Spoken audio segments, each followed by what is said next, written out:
Lucas, Pa! You going courting? Of course not. I'm going down to Mr. Drysdale's bank for a business meeting.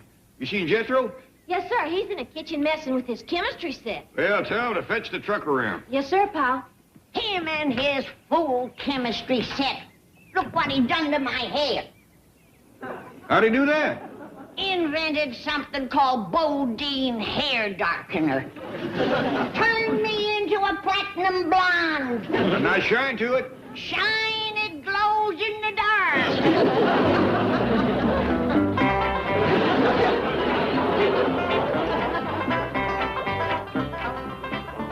Jethro, Pa wants you. Right in the middle of a great experiment. If this works. It works! I've done it! Done what? Invented purple orange juice. I'm gonna make a fortune. How?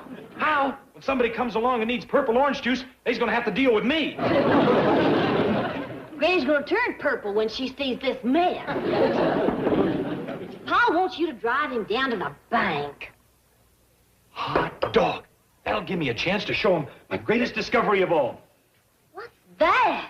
Something scientists have been trying to find for years. Where'd you get it? I didn't get it. I invented it. This peel can turn water into gasoline. All us great scientists gets laughed at. That don't bother us none. Someday you'll be proud to say she was my lab assistant. Oh, well, what does the lab assistant do? Cleans up the mess. How's it going, Miss Hathaway? Everything ready? Right, Chief. Vintage champagne, chilled to perfection, imported caviar. Oh, good. You know, Mrs. Sebastian is used to the best. What a man. Sponge king, shipping magnate. You got the expensive caviar, I hope. $10 an ounce. $10 an ounce? That's impossible. Oh, see for yourself. 10 ounces, $100. Well, you left one in there. No, I didn't. All right, but let's leave the can around so Sebastian can see it. That will hardly impress a man like Mr. Lucas Sebastian. He is purported to be a billionaire. Yeah. Think of that. Real live billionaire. And quite a remarkable man. Adventurer, world traveler, oceanographer, authority in marine biology. $1 billion. That's 1,000 million. His concept that the farm of the future lies at the bottom of the ocean is absolutely brilliant. Real live billionaire. How exciting. Farming the ocean's depths. Doing what? Farming the depths of the ocean for food. Well, whose nutty idea is that?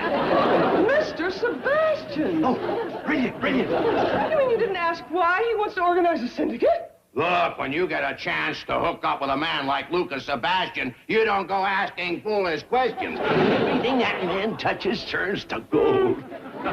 You must be talking about Jed Clampett. That sounds like a perfect description. Oh, no, Fleming. John, I was talking about the man who's going to head up our new syndicate.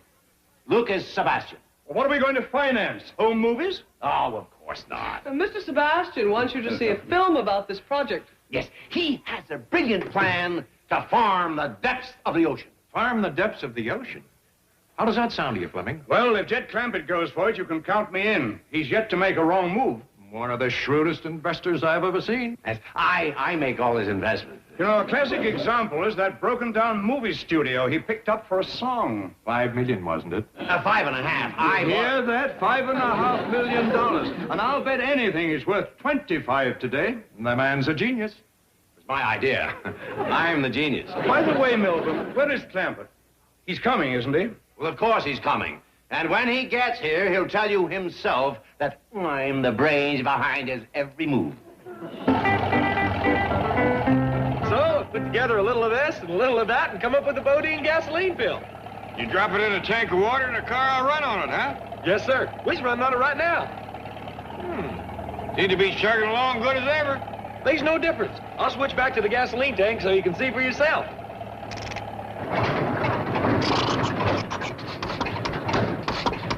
Don't seem to be running as good on gas as it did on your water.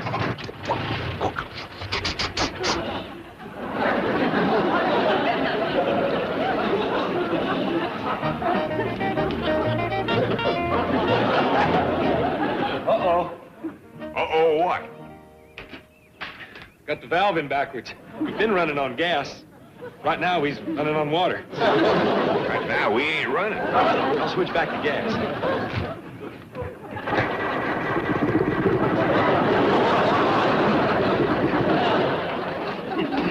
Good morning, Miss Hathaway.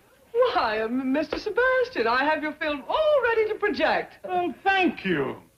This is a little token of my appreciation for your scholarly interest in my underseas farming project. Oh, you shouldn't have, really.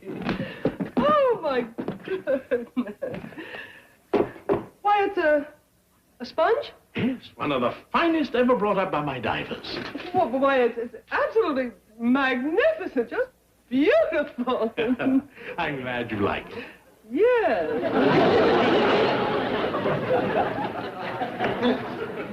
Gentlemen, Mr. Lucas Sebastian. Mr. Sebastian, welcome, welcome. I'm Milburn Drysdale.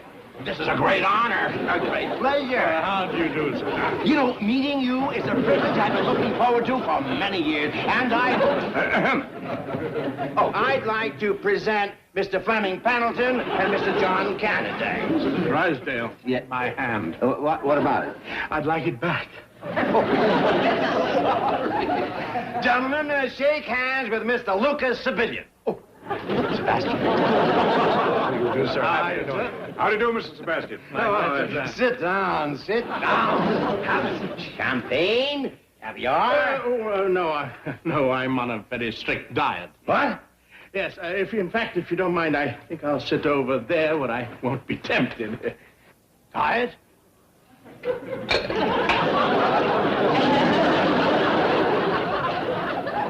Take this caviar back to the store and get my $100. But the can has been opened. Solder it up.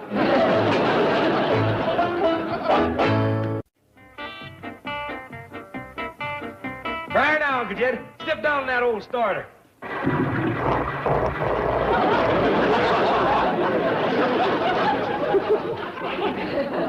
Still full of bodine gasoline, huh?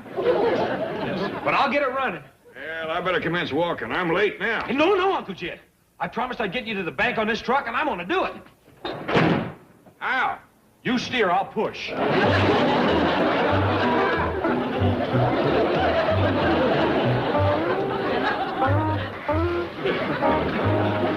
I'm sure Mr. Clampett will be here any moment. He's never late. Well, he's late now. My time is limited. Now, if these gentlemen would care to see the film, I'd be happy to run it for them. If not, I'll be leaving. No, run it. Now, hold it, Milburn, hold it. I'd rather wait for Jed Clampett, wouldn't you, John? Right. Oh, well, sorry, gentlemen. Perhaps we can get together on another project. No. Here we go. Go time.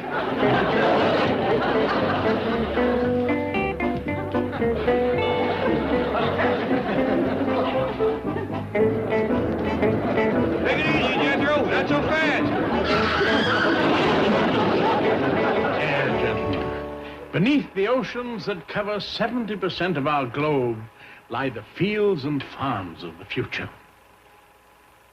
In these very waters, where my divers once harvested sponges, we will harvest a crop of plankton and undersea vegetation worth billions.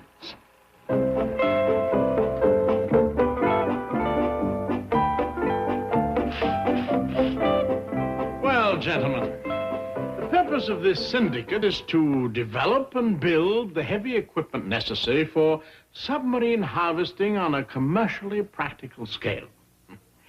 I think we can do it on a piddling 100 million. What do you say?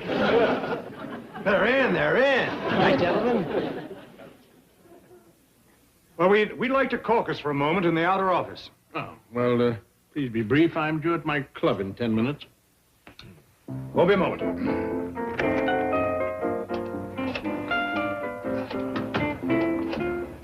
What do you think, Fleming? But it worries me that Clampett didn't show up. If this undersea farming was worth anything, he'd be here. That's a pretty new concept. Maybe he doesn't know about it. You kidding? Nothing gets by that old fox. Oh, hey, Jane Hathaway here. Where's Mr. Clampett? What's that? Trying out a new discovery? A chemical that turns water into gasoline? Yeah, fantastic. Wonder he isn't here. You say Jethro invented it? I told you the kid was a genius. Got to get in on it. Yeah, gotta find Clampett. Tell Milburn that we had to leave. But what about the Ocean Farming Syndicate? Maybe he can sell it to a seagull. Yeah? It's for the birds. Hello, Ellie. When you hear from your father, would you please ask him to call? Thank you, dear. Bye. Well, fellas, what? They're gone, Chief. But the syndicate. I'm afraid they're not interested. Oh, well, I'd say that about wraps things up, Drysdale. Apparently your bank doesn't have the clientele for something this big. Good day. No, wait. Mr. Clampett's big enough. Kindly remove that tourniquet from my arm. Thank you. Mr. Clampett didn't put in an appearance. But he will. Sorry, I'm late for a massage at my club. He's on his way. I know he is.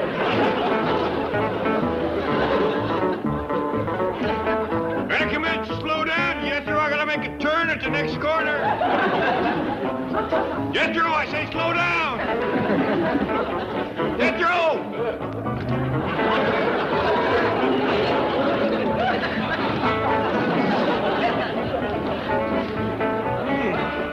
Must have lost him on that last hill. Mr. Sebastian, wait. Let's drive up to Mr. I Clampett. told you I'm late for a massage. But I'll massage you on the way. I'm really very good. I'll find him and bring him over to the club. You'll like him. He's a wonderful man.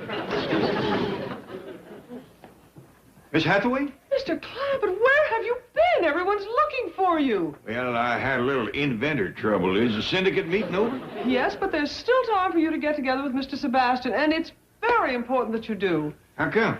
Well, he has a brilliant new plan for producing food. Is he a farmer? In a sense, but I'll let him explain it to you. I'll have Jethro rush you right over to the Oxford Club. Well, Jethro's might tuckered out. He just pushed a truck 4 miles at a dead run. Whereabouts is this Oxford Club? Well, actually, it's just up Wilshire a couple of blocks. Oh, shucks, I'll walk over. Well, you'll find Mr. Sebastian in the massage room. I do hope you'll see your way clear to help make his dream a reality. Well, I'll do the best I can. I'm sorry about missing the meeting. Jethro done the best he could. All's well that ends well. Oh, Joe! Take it easy. Have a heart. Oh. I'm sorry, Mr. Sebastian. You told me not to show you any mercy till the last of those 20 pounds were gone. Yeah, but Joe, I've been doing my best. I've been starving myself for 3 days. Don't give me that. I heard about those donuts this morning. Oh? Who informed on me? I just happened to date the waitress at the coffee shop. I gave her a $10 tip. Oh. And you promised me a $100 tip if we got rid of those pounds by tonight. And I'm going to do it. Yeah, but Joe, just let me rest for a couple of minutes, eh? Well, okay, just for a couple, though. And then I'm going to beat you, bake you, boil you, steam you, and fry you until those pounds come off. All right, it's a deal. Just let me have 40 winks.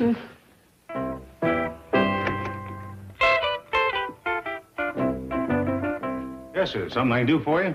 Well, howdy. My name is Jed Clampett. I'm looking for Mr. Sebastian. Is he here? Yeah, but he's asleep right now. Down here in the basement? Right over there on the table. Does he sleep here a lot? Whenever I let him.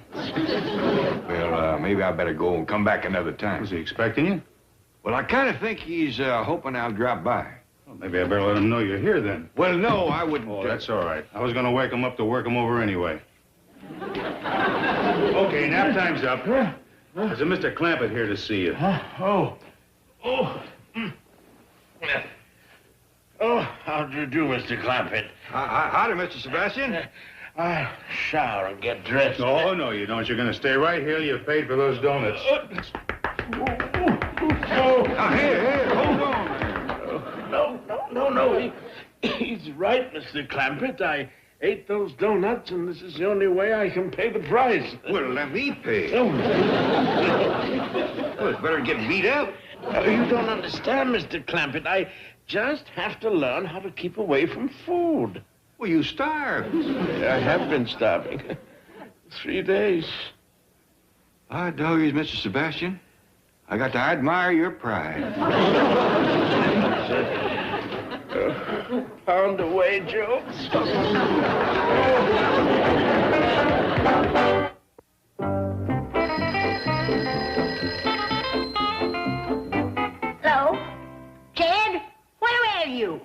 I'm in some place called the Oxford Club trying to help this poor farmer. I tell you, Granny, he's a pitiful case. He sleeps in the cellar on a hard table, no clothes on his back, and ain't got the price of 2 donuts. You gonna grub stake him, Jed? I'm sure going to try, but it ain't going to be easy. He's poor, but uncommon proud. He'd rather take a beating than let me pay for his donuts. Out of here and into the rollers. No, not the rollers. Not Yeah, the rollers. Come on. Granny, I got to get out of here before I tangle with the fellow that runs this place. He's the meanest, orneriest critter I ever seen.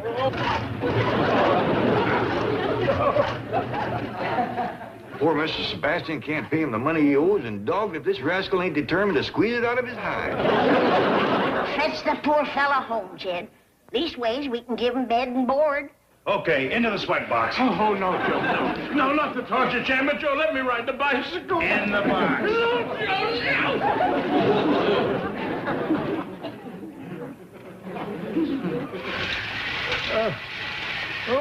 Granny, I'm afraid it's going to take a scrap to get Mr. Sebastian out of here. That fella Joe done took the wheel off his bicycle.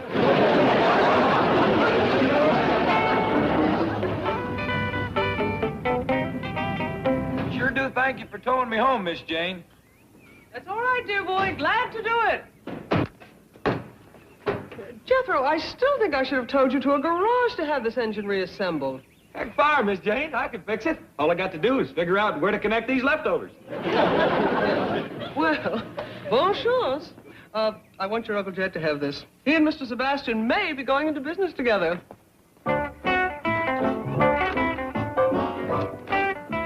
Good thing I graduated 6th grade. I'd hate to tackle this without education.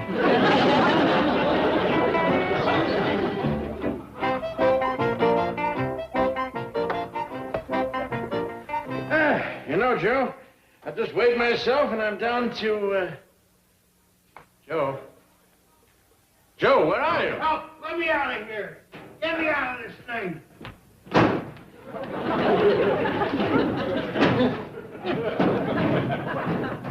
Well, what happened to you, Joe? Well, you remember when I let you out of the steam cabinet there and you kind of staggered into the shower room? Yes? Well, Mr. Clampett came over and gave me a $20 bill. Asked me if that would satisfy me. I thought he wanted a massage. So I said, take off your clothes and I'll work you over. And? Well, that's the last thing I remember till I woke up in here. You know, Joe, I'm beginning to wonder if I should accept Mr. Clampett's invitation to dinner. What is it, Granny? According to Miss Jane, it's something that Mr. Sebastian grows on his farm. And a prize one, too. When's it gonna be done? I don't know, child. I've been stewing it for better than an hour, and it still ain't tender. Sure does smell good. Well, I put in a little piece of salt pork for seasoning. Let's just let it simmer there. You come and help me pick some dandelion greens to go with it.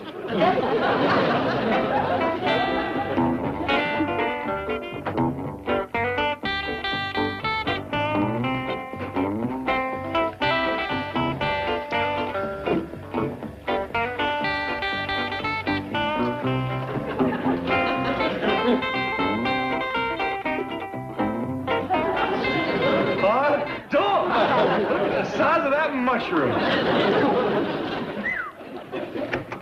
Well, come in. I'm glad you could make it. Thank you. I see you got some clothes. Oh, yes.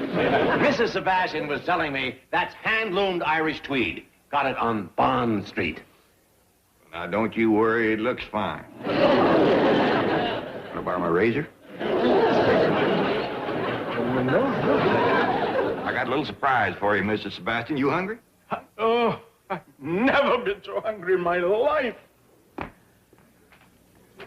There you are. 2 dozen of the finest donuts money can buy. Just a wallering in sugar. Me? For you and no strings attached. No. Proudest man I ever seen. Well, I reckon there would would have took the edge off of Granny's victuals anyhow. I'm sure she's got something wonderful cooking.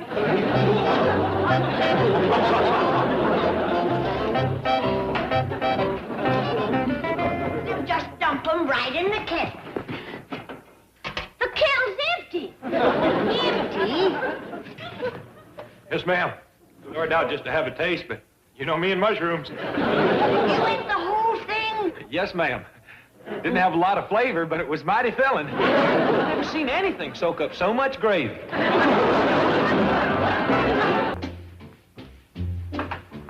Uncle Jed, are you going to let Ellie keep that beaver? Why? Because that rascal took all of my firewood and built a dam across a cement pond. Well, Fred, that's the nature of the critter. But Granny wanted me to start a fire under her kettle out back so she could cook applesauce. But now the firewood's wet. Trying to think Granny's changed her mind. I just seen her coming out of her room and she was all gussied up to a fare-thee well. Bet she's fixing to see Mr. Farquhar.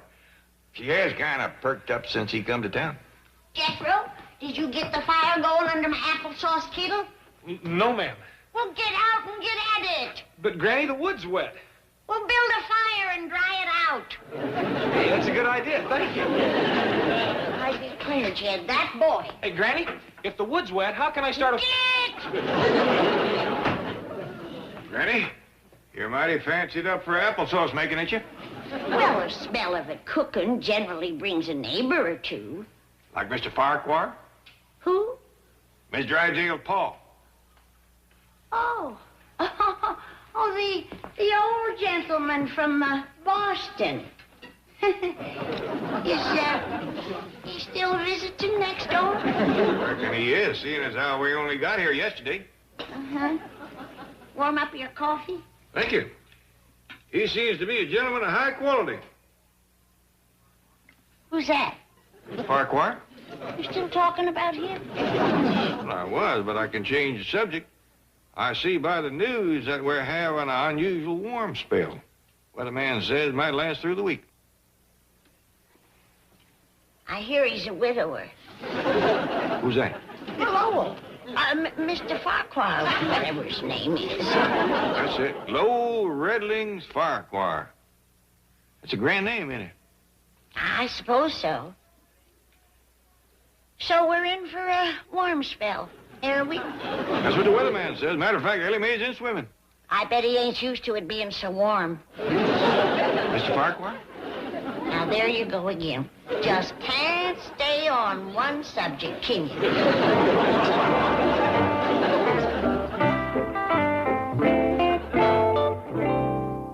Well, Milburn, how would you like to invest some money? In what?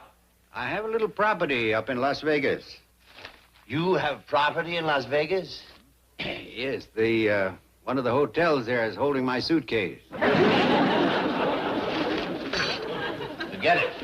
Now, look, you stay away from Las Vegas. They'll only take you to the cleaners again. Ah, no, not this time. I've worked out a system.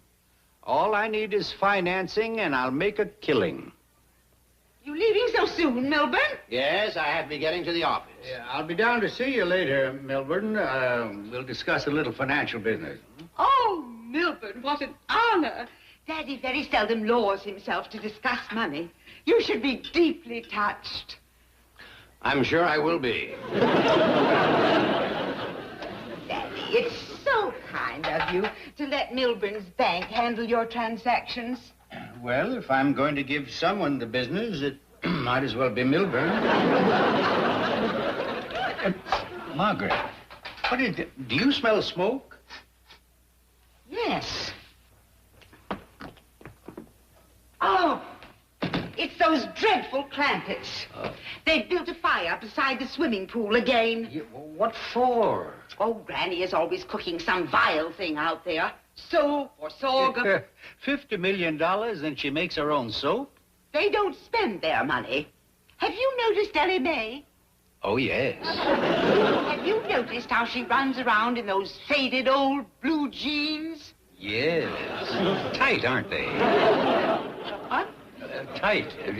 No, as you say, they don't spend their money. I'm going over there and demand that they extinguish that fire immediately. No, Margaret, no. You're too much of a lady. This calls for a man. I'll go over and speak with him. That's brave of you, Daddy. But they're such boorish, illiterate people. I don't know how much of them you'll be able to take. Well, you have my assurance, dear, that I'll take as much as I can. See you later. Okay, you sure look pretty. Is that a new hat? Of course not. This is the hat I wore when your grandpa proposed to me. Morning, Mr. Farquhar. Hello, Jethro. Well, good morning, beautiful. How's the water? It'll be boiling in a minute now. But don't be so bold. There's a young one right there in the pond. Oh, yes. Good morning, Ellie Mae. Oh, good morning, Mr. Farquhar. Ain't Granny pretty? Now, Ellie Mae, you stop that. Well, you are, Granny. Well, if Mr. Farquhar thinks I'm pretty, he'll say so himself. Huh? Oh, you are. I certainly can see where Ellie Mae gets her good looks. You can? Yes. She's probably one of the most beautiful young ladies I've ever seen. Thank you. And that figure. Now, Mr. Farquhar, you stop that. You'll have me blushing. Oh, yes. Now, you run along and get into some clothes. Yes'm, Granny. See you later, Mr. Farquhar. Definitely. Back home in the hills, if a man was to see a girl dressed like that, he'd have to marry her. That's a fine custom. I'm glad you think the way we do. Yes, I do. Granny, could I talk with you a moment? Why, yes. Sit down. Thank you. Granny, I know that you have a lot of money. But, are you having any fun with it? I mean, are you happy? Well, I could be happier. What you got on your mind? It seems to me that you and I could have a lot of fun. And at our ages, we should take our fun where we find it. You slobbered a bib full there, Lowell. What was that? What were you saying? Well, if you are willing to take a chance, Granny, it seems to me that... Yoo-hoo, Daddy! I'm out up here, daughter. We'll continue this later on in the day, huh? I see the fire is out. Just till later in the day. I warn you, not the fire, Farquhar. Come, Daddy. Oh, Margaret, I really don't want to go. Come, Daddy. I marry that man, our daughter's gonna get the paddling of her life.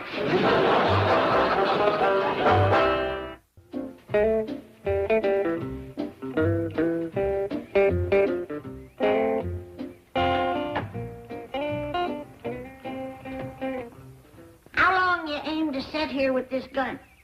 Oh, I don't know. Why?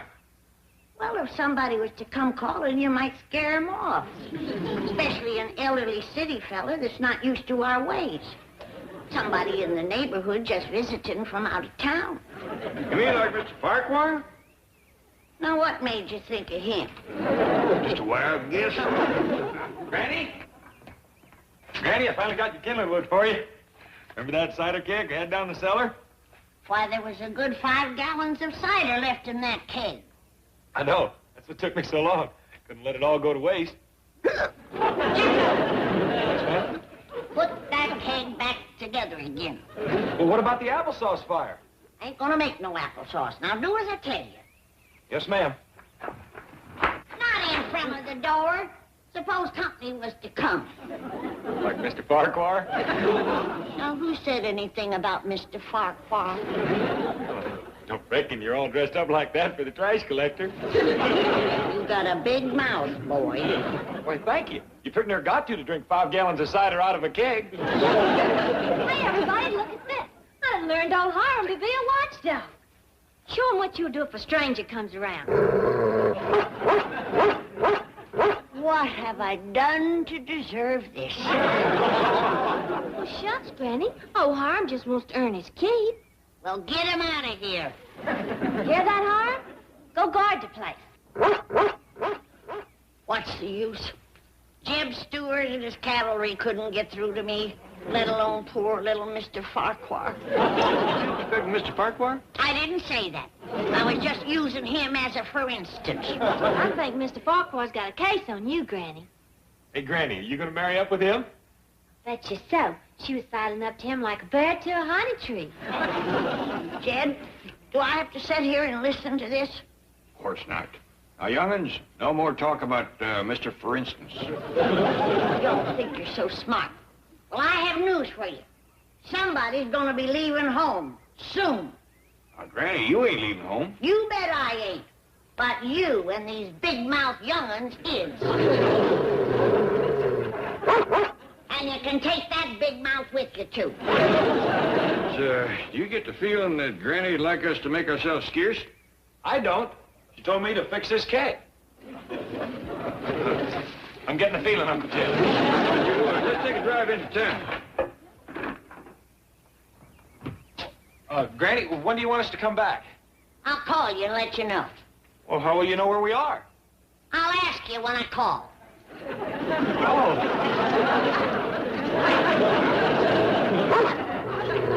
You go with them. You want to tangle with me?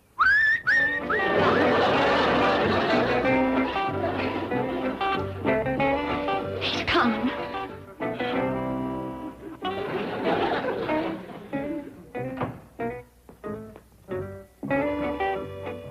Oh, I look awful.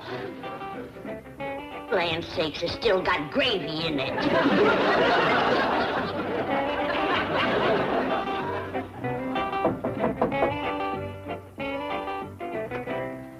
Why, Mr. Farquhar, what a surprise. Oh, well, should I have phoned first? Well, if I knowed you was coming, I'd have fixed up a bit. Nonsense, you look fine. Would you like some coffee? Do you have any tea? Any kind you can say. Sassafras, horse mint, alfalfa. I'm afraid I'm not familiar with those. I'll throw together my special mix for you. Fine, fine.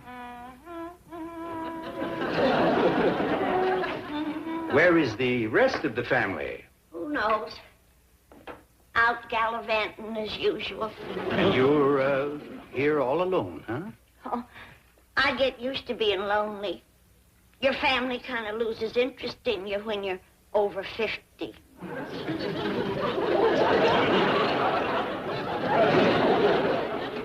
Sit down, Lowell. Oh, thank you, Granny. Call me Daisy.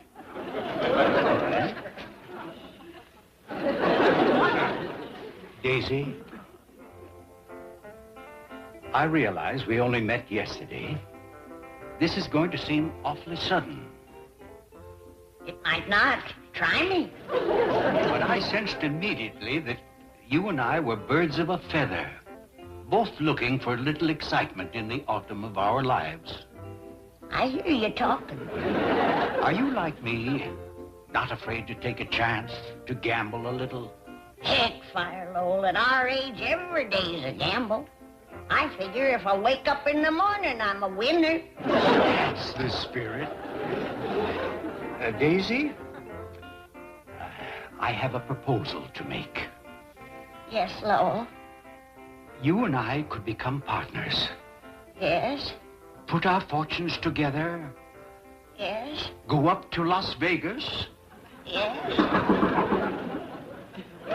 Daddy, let him finish. Don't tell me you're fraternizing. Oh, Margaret, He's been a perfect gentleman. Daddy, come home at once. But I was invited to have tea. We can have tea at home. You gonna let her drag you off like this? Well, I'm her guest, living under her roof. Daddy! We'll continue our discussion later. Let me call you back, John. My secretary's gone and there's someone in the outer office. Right. Bye.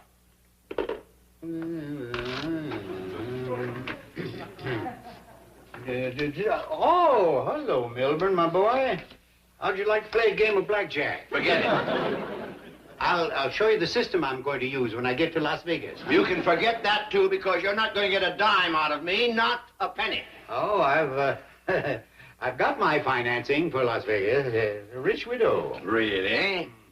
Yeah, we're forming a partnership. Ah, good luck. You don't object? Why should I? Her money isn't in my bank. Is it? As a matter of fact, it is. You don't mean Granny. Yeah, I call her Daisy. She called me Lowell. Wait. We can help, Uncle Artis. Wait a minute now, please, Milburn. I'm wearing my best suit. Hi, Mr. Drysdale.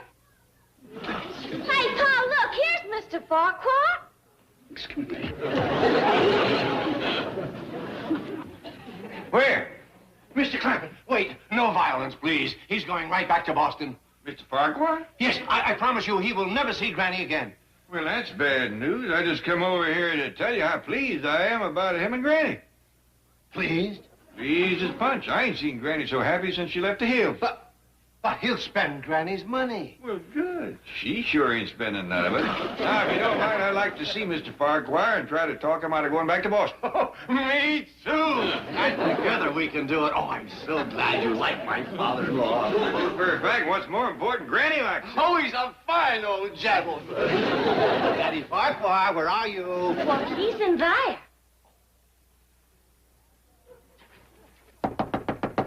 Daddy Farquhar. Mr. Clampett is here to see you. Come out, you darling old man.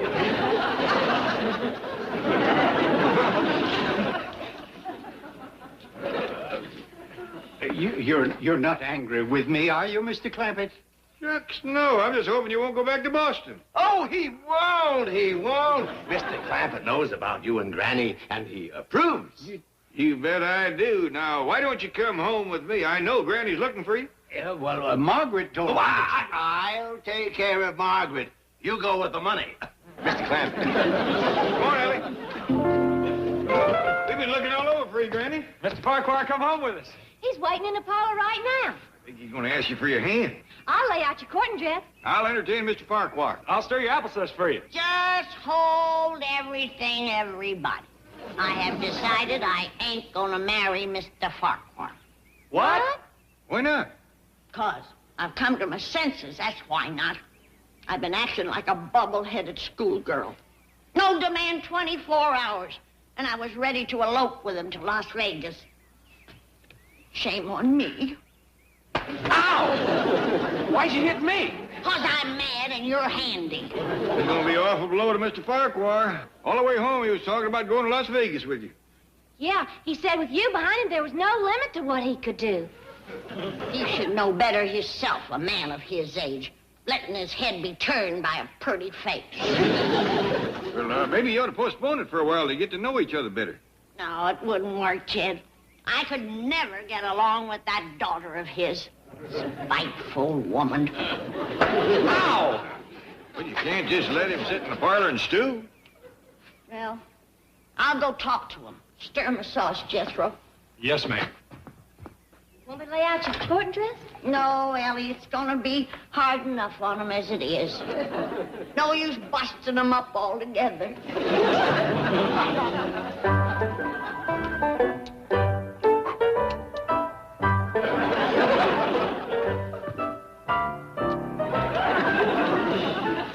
Anxious little fella. He's gonna want to leave on that honeymoon tonight. Sure as shooting. Oh, here you are. Lowell, let's make this quick and merciful. I know you're all head up to go, but I can't run off to Las Vegas with you. Oh.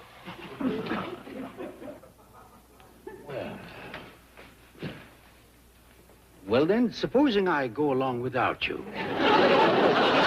Go without me? And I can call you every night and tell you how I'm doing. Lowell, I don't know how you do things in Boston, but from where I come from, you don't phone in your honeymoon. Honeymoon? Well, you didn't ask me to go to Las Vegas just to look at the scenery, did you? No, but... Well, then start explaining. Yes, I guess I'd better. Well, you see, Daisy, the last time I was in Las Vegas, I met up with a lot of bad luck, and I thought maybe that it... All the dad-blame nerve. Wanting me to put up money for his gambling. Got more cheek than a fat hog. Granny, how'd he take it? Oh, terrible, Jed. Busted his heart. Left him in there crying his eyes out. Went hard on him, huh? He's all tore up. Granny, I think he done the right thing. Just hope he don't do nothing foolish. He's awful desperate. I best go check on him.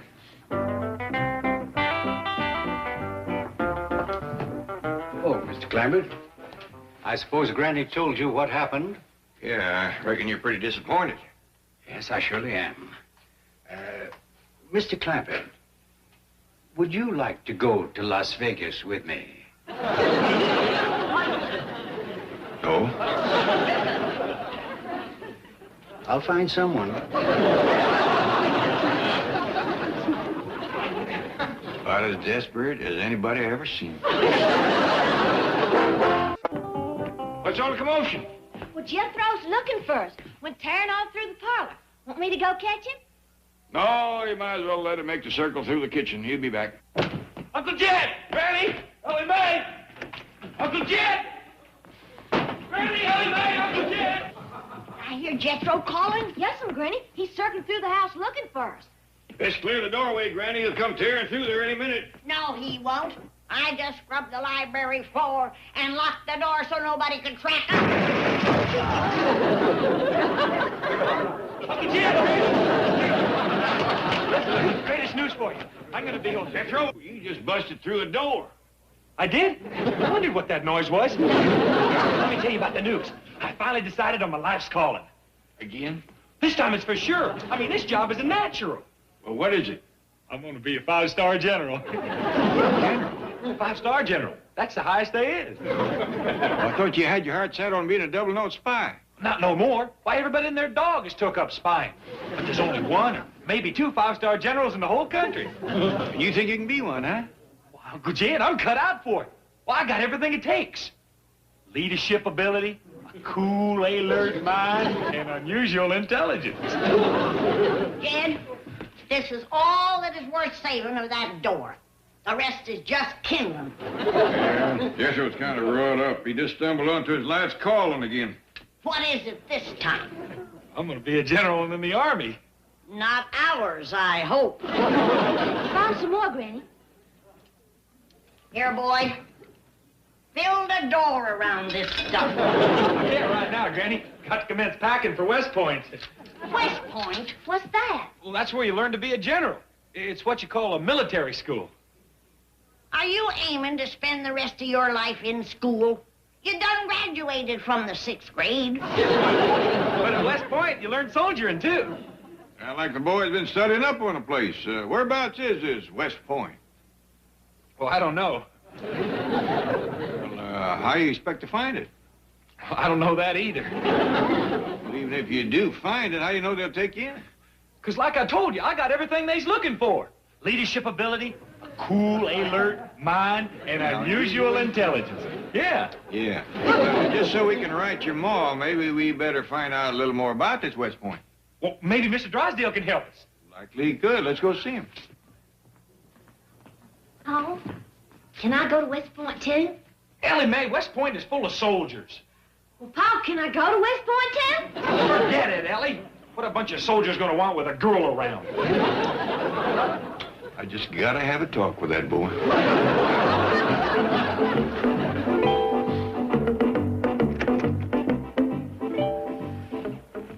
Looks like Mr. Drysdale's asleep. No, he's just relaxing. After lunch, he likes to put a soothing pack on his eyes.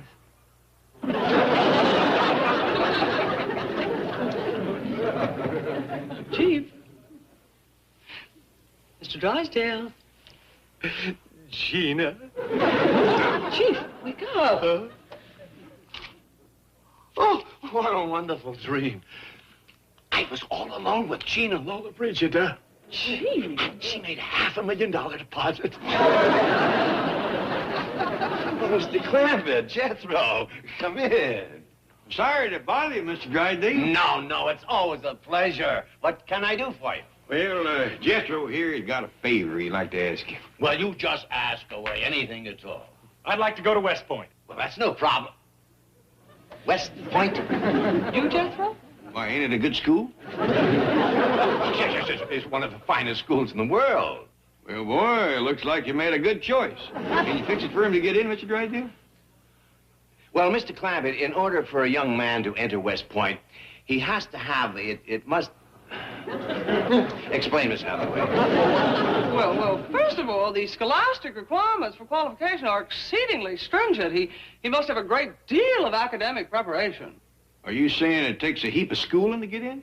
Exactly. Well, boy, here you're sticking with it clean through the 6th grade is finally going to pay off. Well, you don't have to go to West Point to learn soldiering, but there's an excellent military academy right here in Beverly Hills, Havenhurst. How's that sound to you, boy? Well, gee, I kind of got my heart set on going to West Point. But Havenhurst is so handy. West Point is 3,000 miles away. 3,000? Gee, if I went there, I'd just about have to give up Granny's cooking, wouldn't I? Would be a long way to tote lunch, yeah. Can I get to be a 5-star general at Havenhurst? Believe me, Jethro, you have a better chance there than you would have at West Point. Okay, I'll go. Well, thank you, Mr. Drysdale. Jethro and me will go over and get him joined up. No, let me prepare them first. I mean, I want to see if they're prepared to give Jethro the finest military training. Shucks, it don't have to be so fine. Just so long as I can get to be a 5-star general. Well, let me take care of everything, and I'll keep in touch with you. Well, thank you kindly. Bye, Miss Jean. Bye. Bye.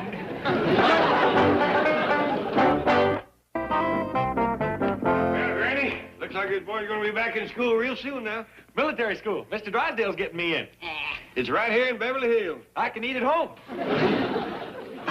How soon will this mess be ready, Granny? What did you call my victuals? Oh, that's military talk. When us officers eat, we call it a mess. And this here is what you call a mess hall. And you are the head mess maker. Granny ain't interested in military talk now. Why don't you get ready for school? Okay, but I'm awful hungry. What time is mess call, Granny? She'll let you know. Get going. Well, I'd appreciate it if somebody'd blow a bugle. That's what they do in the military. Kid Clampett, you take my word for it. More schooling is going to be the ruination of that boy. Now, Granny. He's got so much book learning in his head now, there's no room left in it for any sense. But this is a military school. Little taste of Army life ain't gonna hurt him. That boy never took a little taste of nothing. You heard him say he wants to be a general. Oh, he might be cut out for it. You got the feet for marching and the mouth for giving orders. All right, Jed. From now on, this is your worry. I'm staying out of it. Okay. But it's you who have to explain to his ma. Explain what? Never mind. This is your worry. I'm staying out. Okay. But it's you who'll have to dry her tears, not me. Here? Now, don't try and pump me. I'm staying out of it. Gotta remember that. 40 acres of weeds from the poorhouse window is a mighty sad end. How? Jethro says he's going to a military school right here in Beverly Hills. Yep. Just a minute, Ellie. Your pa wants to ask me something. No, I don't. Well, that's your worry. I'm staying out. You don't? It's a school called Havenhurst, Ellie. According to Mr. Drysdale, it's a dandy. Well, can I go over there with him? And maybe I can meet some fellas. Sitting in the poorhouse window. That's where Pearl's gonna be. What's she talking about? She'll let us know. Well, quick as Jethro gets acquainted, he'll likely fetch some fellas home with him. Looking out at her 40 acres of weeds. What does that mean? There's a way to find out quick. Come on, Ellie, let's go call Mr. Drysdale. 'Cause there only Danny boy won't be coming home to work them 40 acres that she's always counted on. He'll be going to school learning to be a Beverly Hills general. Pearl sold off them 40 acres of weeds 5 years ago and made a pot full of money. Well, that's your worry. I'm staying out of it. Yeah, I forgot. What do you mean you couldn't get him in?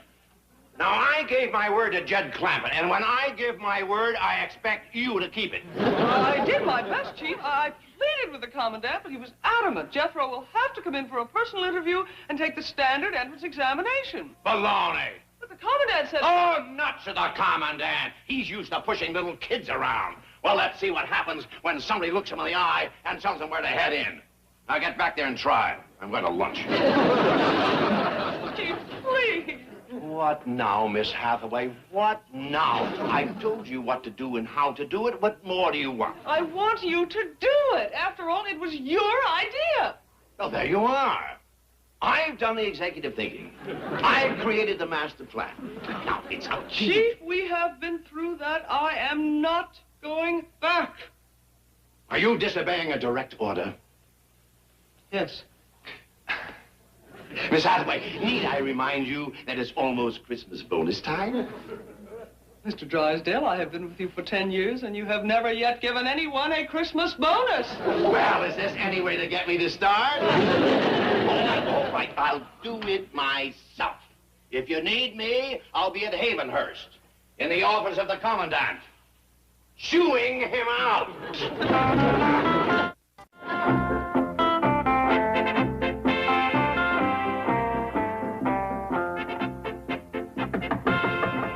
Come in. Cadet Captain Harry Hogan reporting his orders, sir. At ease, Captain Hogan. Now then, as you know, in the forthcoming tactical field exercises, Havenhurst will be opposing Lexington Academy. Yes, sir. We will be the Blue Army, they will be the Red Army. Yes, sir. Captain Hogan, I have chosen you to take personal command of the 1st Squad, which will spearhead our defense of Beverly Hills. Thank you, sir. You deserve it. Your grades have been outstanding. Now then, step around here and we'll discuss tactics. Yes, sir. Now, the Red Army, Lexington, will be coming in through Franklin Canyon and will launch their simulated attack in this sector. Now, we will have to find a suitable defense perimeter somewhere around here. Let me get another map, and I can give you the grid coordinates. Yes, sir.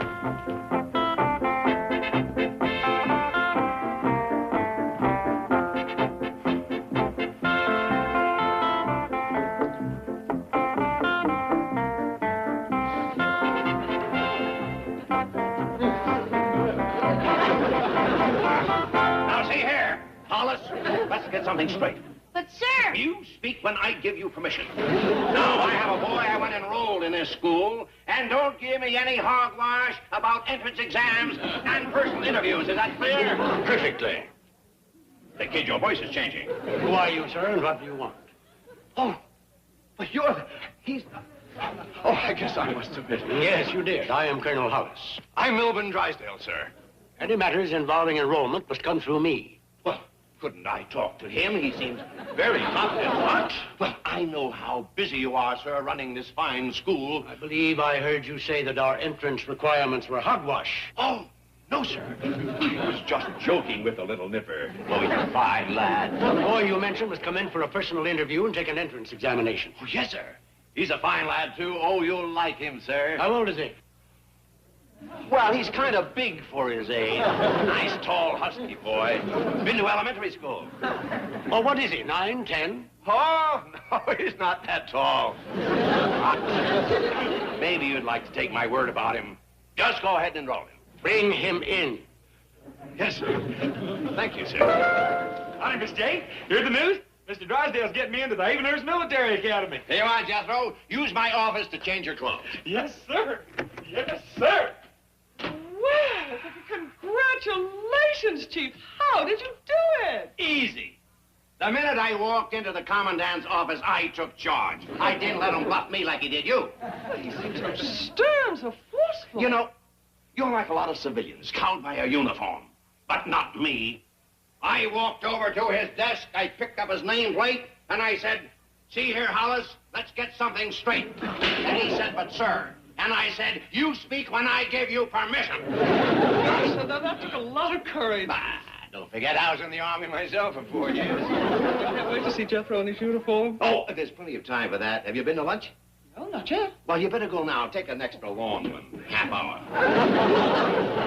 Thank you. Okay. But keep it to yourself. Ready, Jethro? Fine. Mr. Drysdale, are you sure this is what I'm supposed to wear? For the personal interview with Colonel Hollis, yes. Now, let's see you march the way I showed you. Yes, sir.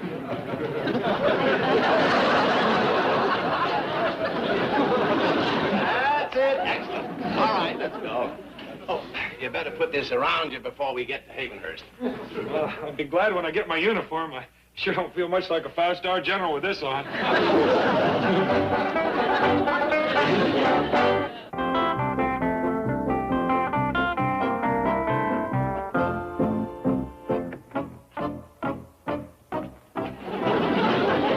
All right, Jethro, you can straighten up now.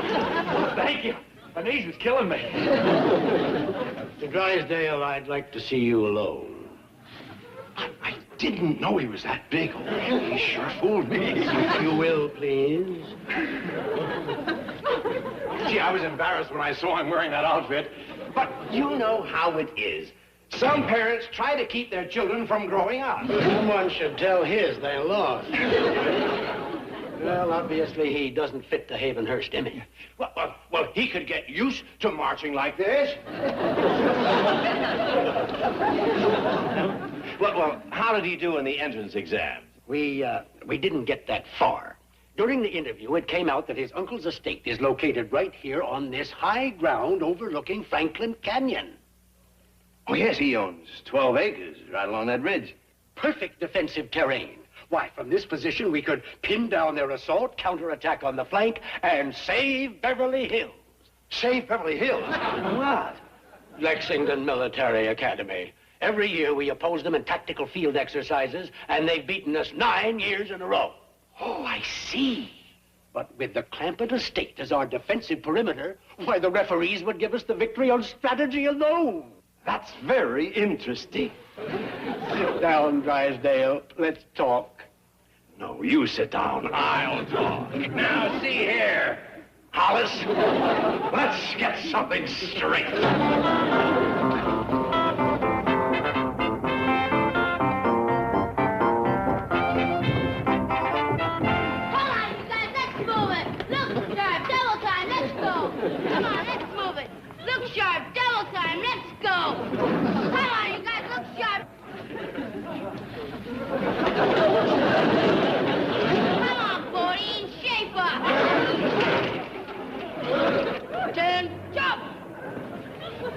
What'd he say? Quiet in the ring! Yes, sir. Come on, Bodie! Come here, quick. What is it, the soldiers come? Yeah. Take a look at the size of them. They's a bunch of runts. Bodie! I said shoulder arms. Well, I'm getting there. Well, Jethro would make 3 of any one of them. Yeah. The Army must be awful hard up to take them that size. Hey!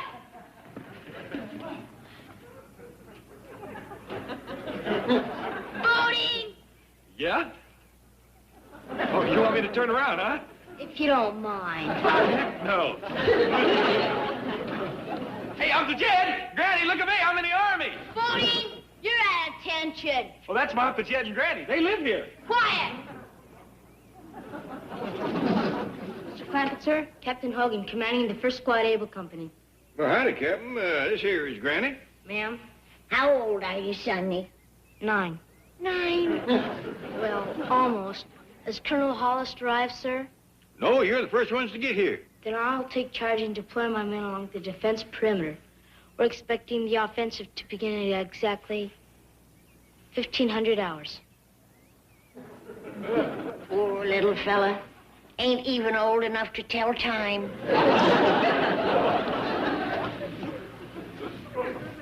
Jethro, is these real soldiers? I'll say.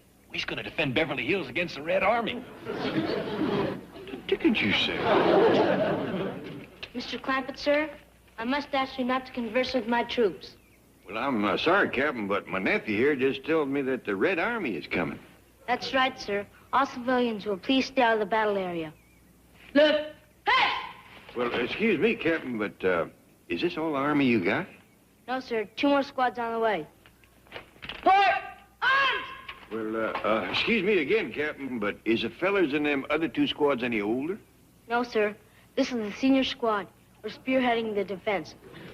Double time! Hey, something else? Hey, wait for me! Granny, I don't know how much of that you heard, but Beverly Hills is in a heap of trouble.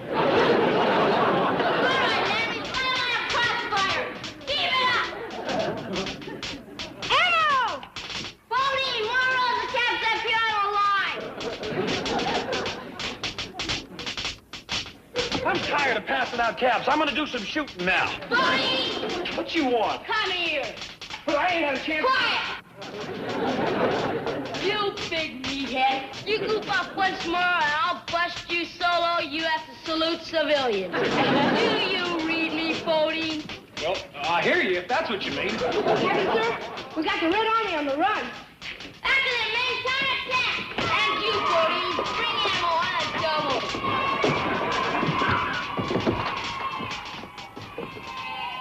How's it going, Jethro? We got the whole Red Army on the run. Here, Uncle Jed, take my gun. I got to pass out ammo to the troops.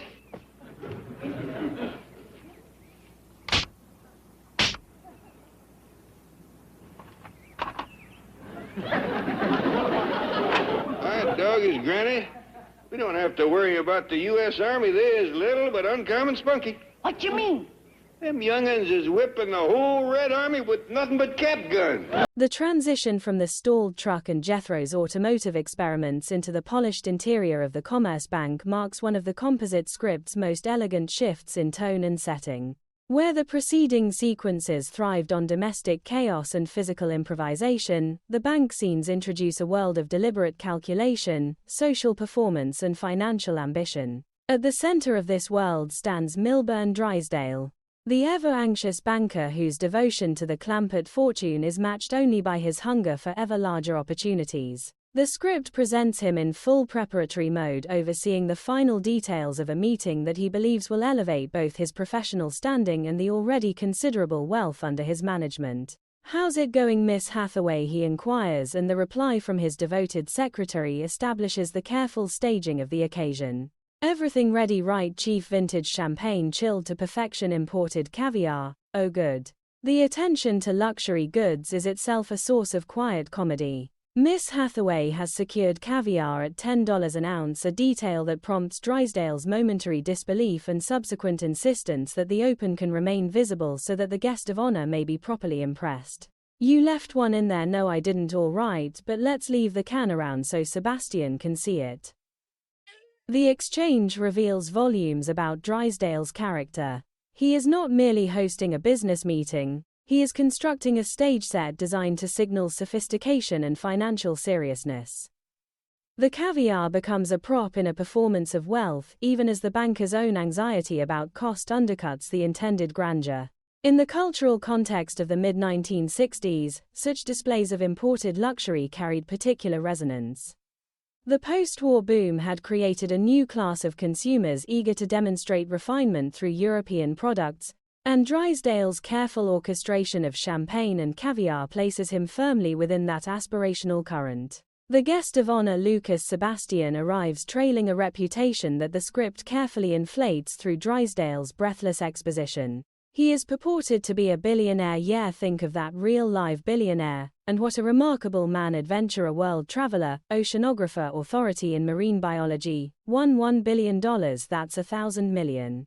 The numerical escalation is characteristic of the series' verbal humor.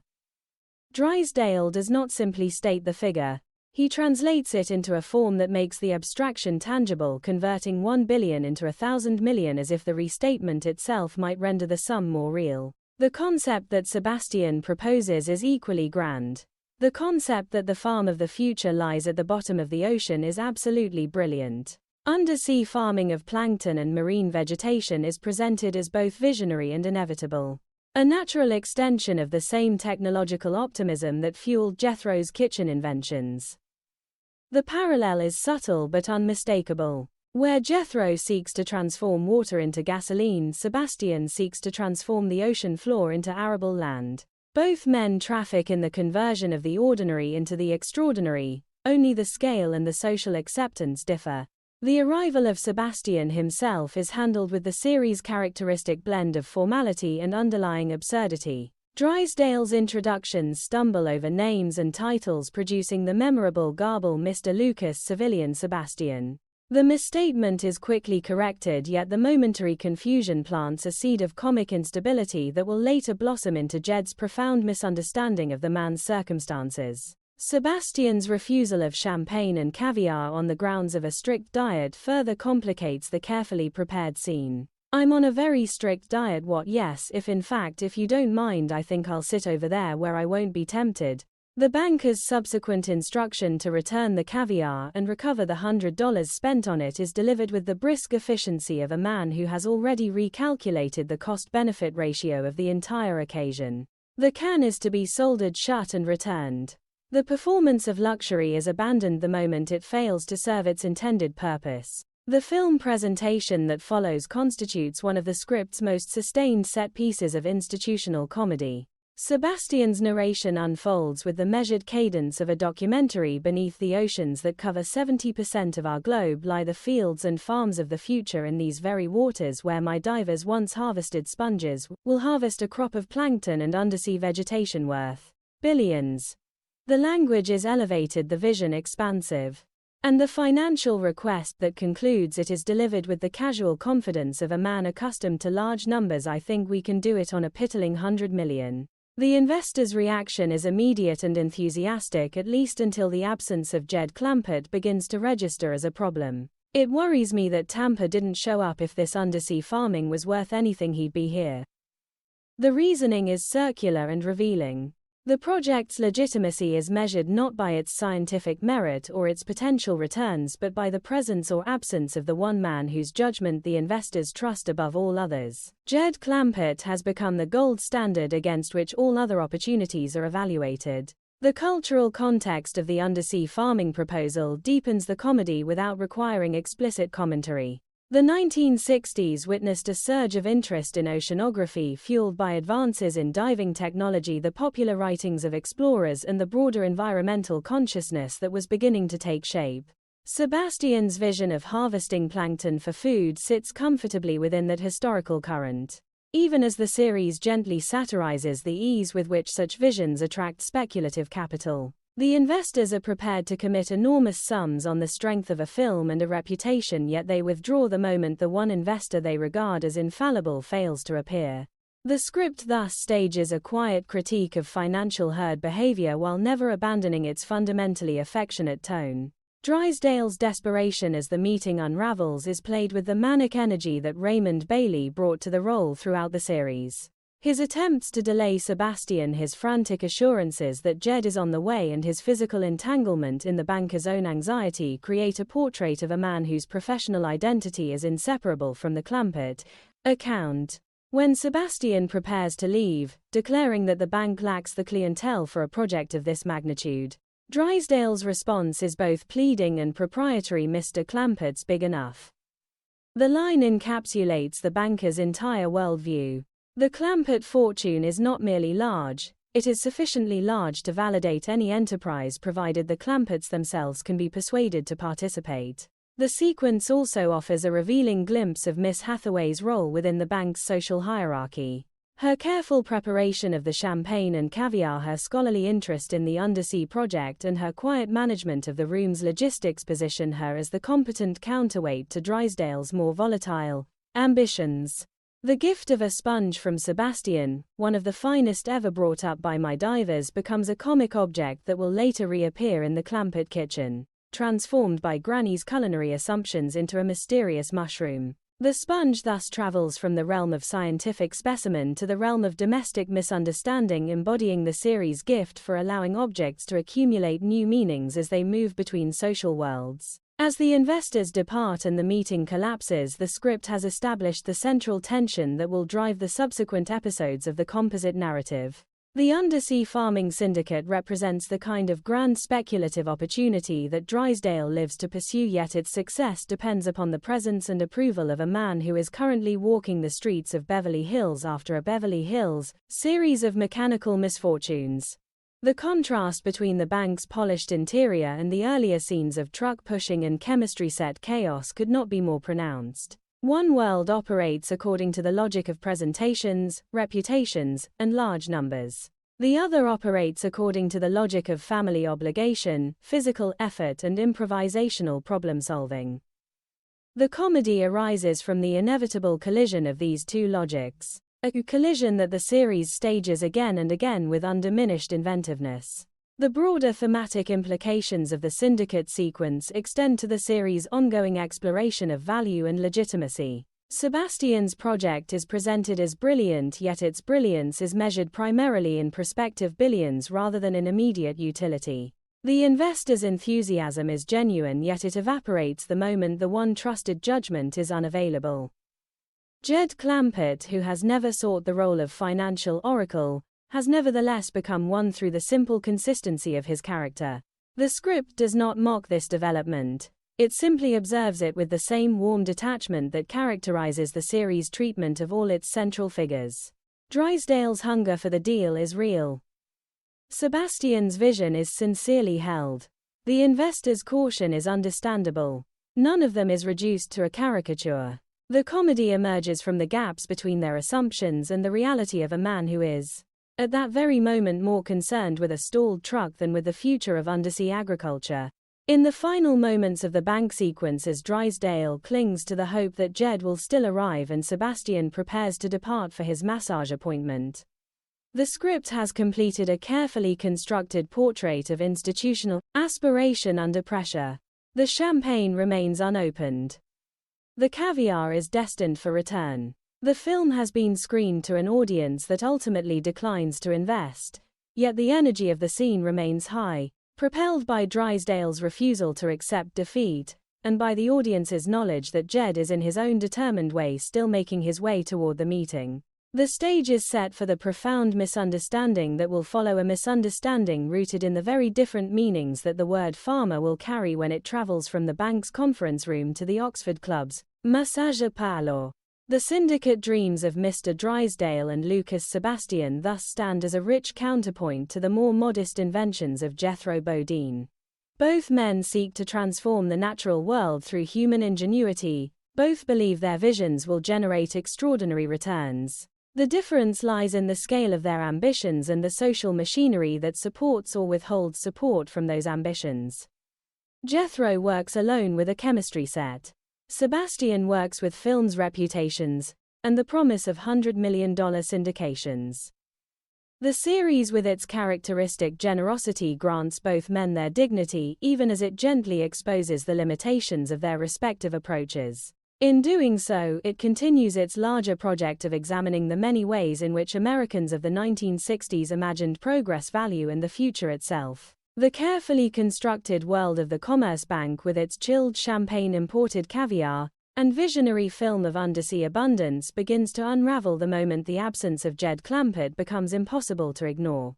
What had been a gathering of confident investors and a banker hungry for prestige transforms into a study of mounting anxiety and the fragile nature of speculative enthusiasm. The composite script handles this transition with the precise comic timing that distinguishes the Beverly Hillbillies at its best, allowing the consequences of Jethro's mechanical misfortunes to ripple outward from the stalled truck into the formal interior of the bank and ultimately into the departure of the very men whose capital Mr. Drysdale had hoped to secure.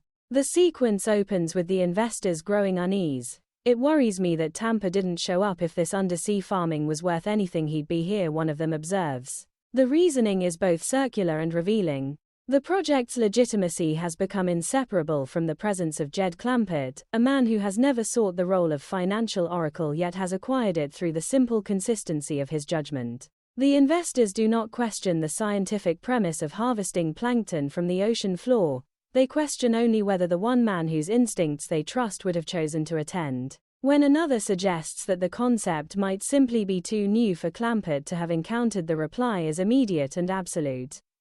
You kidding, nothing gets by that old fox. In the mythology that has grown around Jed within Beverly Hills financial circles, he is not merely wealthy, he is omniscient in matters of opportunity. His absence therefore functions as a silent veto. The comic energy of the scene intensifies as Miss Hathaway attempts to manage the deteriorating situation. The investors decide to leave, instructing her to inform Drysdale that they are no longer interested. Tell Milburn that we had to leave, but what about the ocean farming syndicate? Maybe he can sell it to a seagull. Yeah, it's for the birds. The dismissive humor lands with the sharp edge of men who have already begun to reframe their earlier enthusiasm as temporary delusion.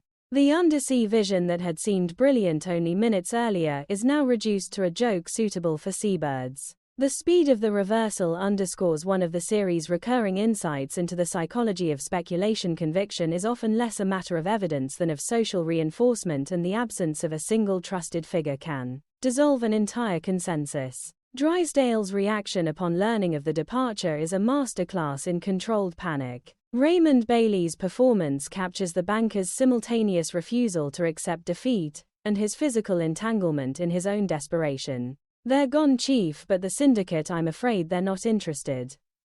The news is delivered with the careful neutrality of a secretary who has already calculated the emotional impact of her words. Drysdale's response is immediate and proprietary. Oh well, I'd say that about wraps things up, Drysdale. Apparently your bank doesn't have the clientele for something this big. Sebastian's parting assessment is devastating precisely because it strikes at the heart of Drysdale's professional identity.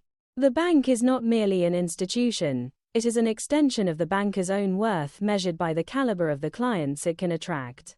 The suggestion that the Commerce Bank lacks the necessary stature for a $100 million syndicate is an insult that Drysdale cannot allow to stand. His frantic attempt to detain Sebastian produces one of the sequence's most physical comic moments. No, wait, Mr. Clampett's big enough, kindly remove that tourniquet from my arm.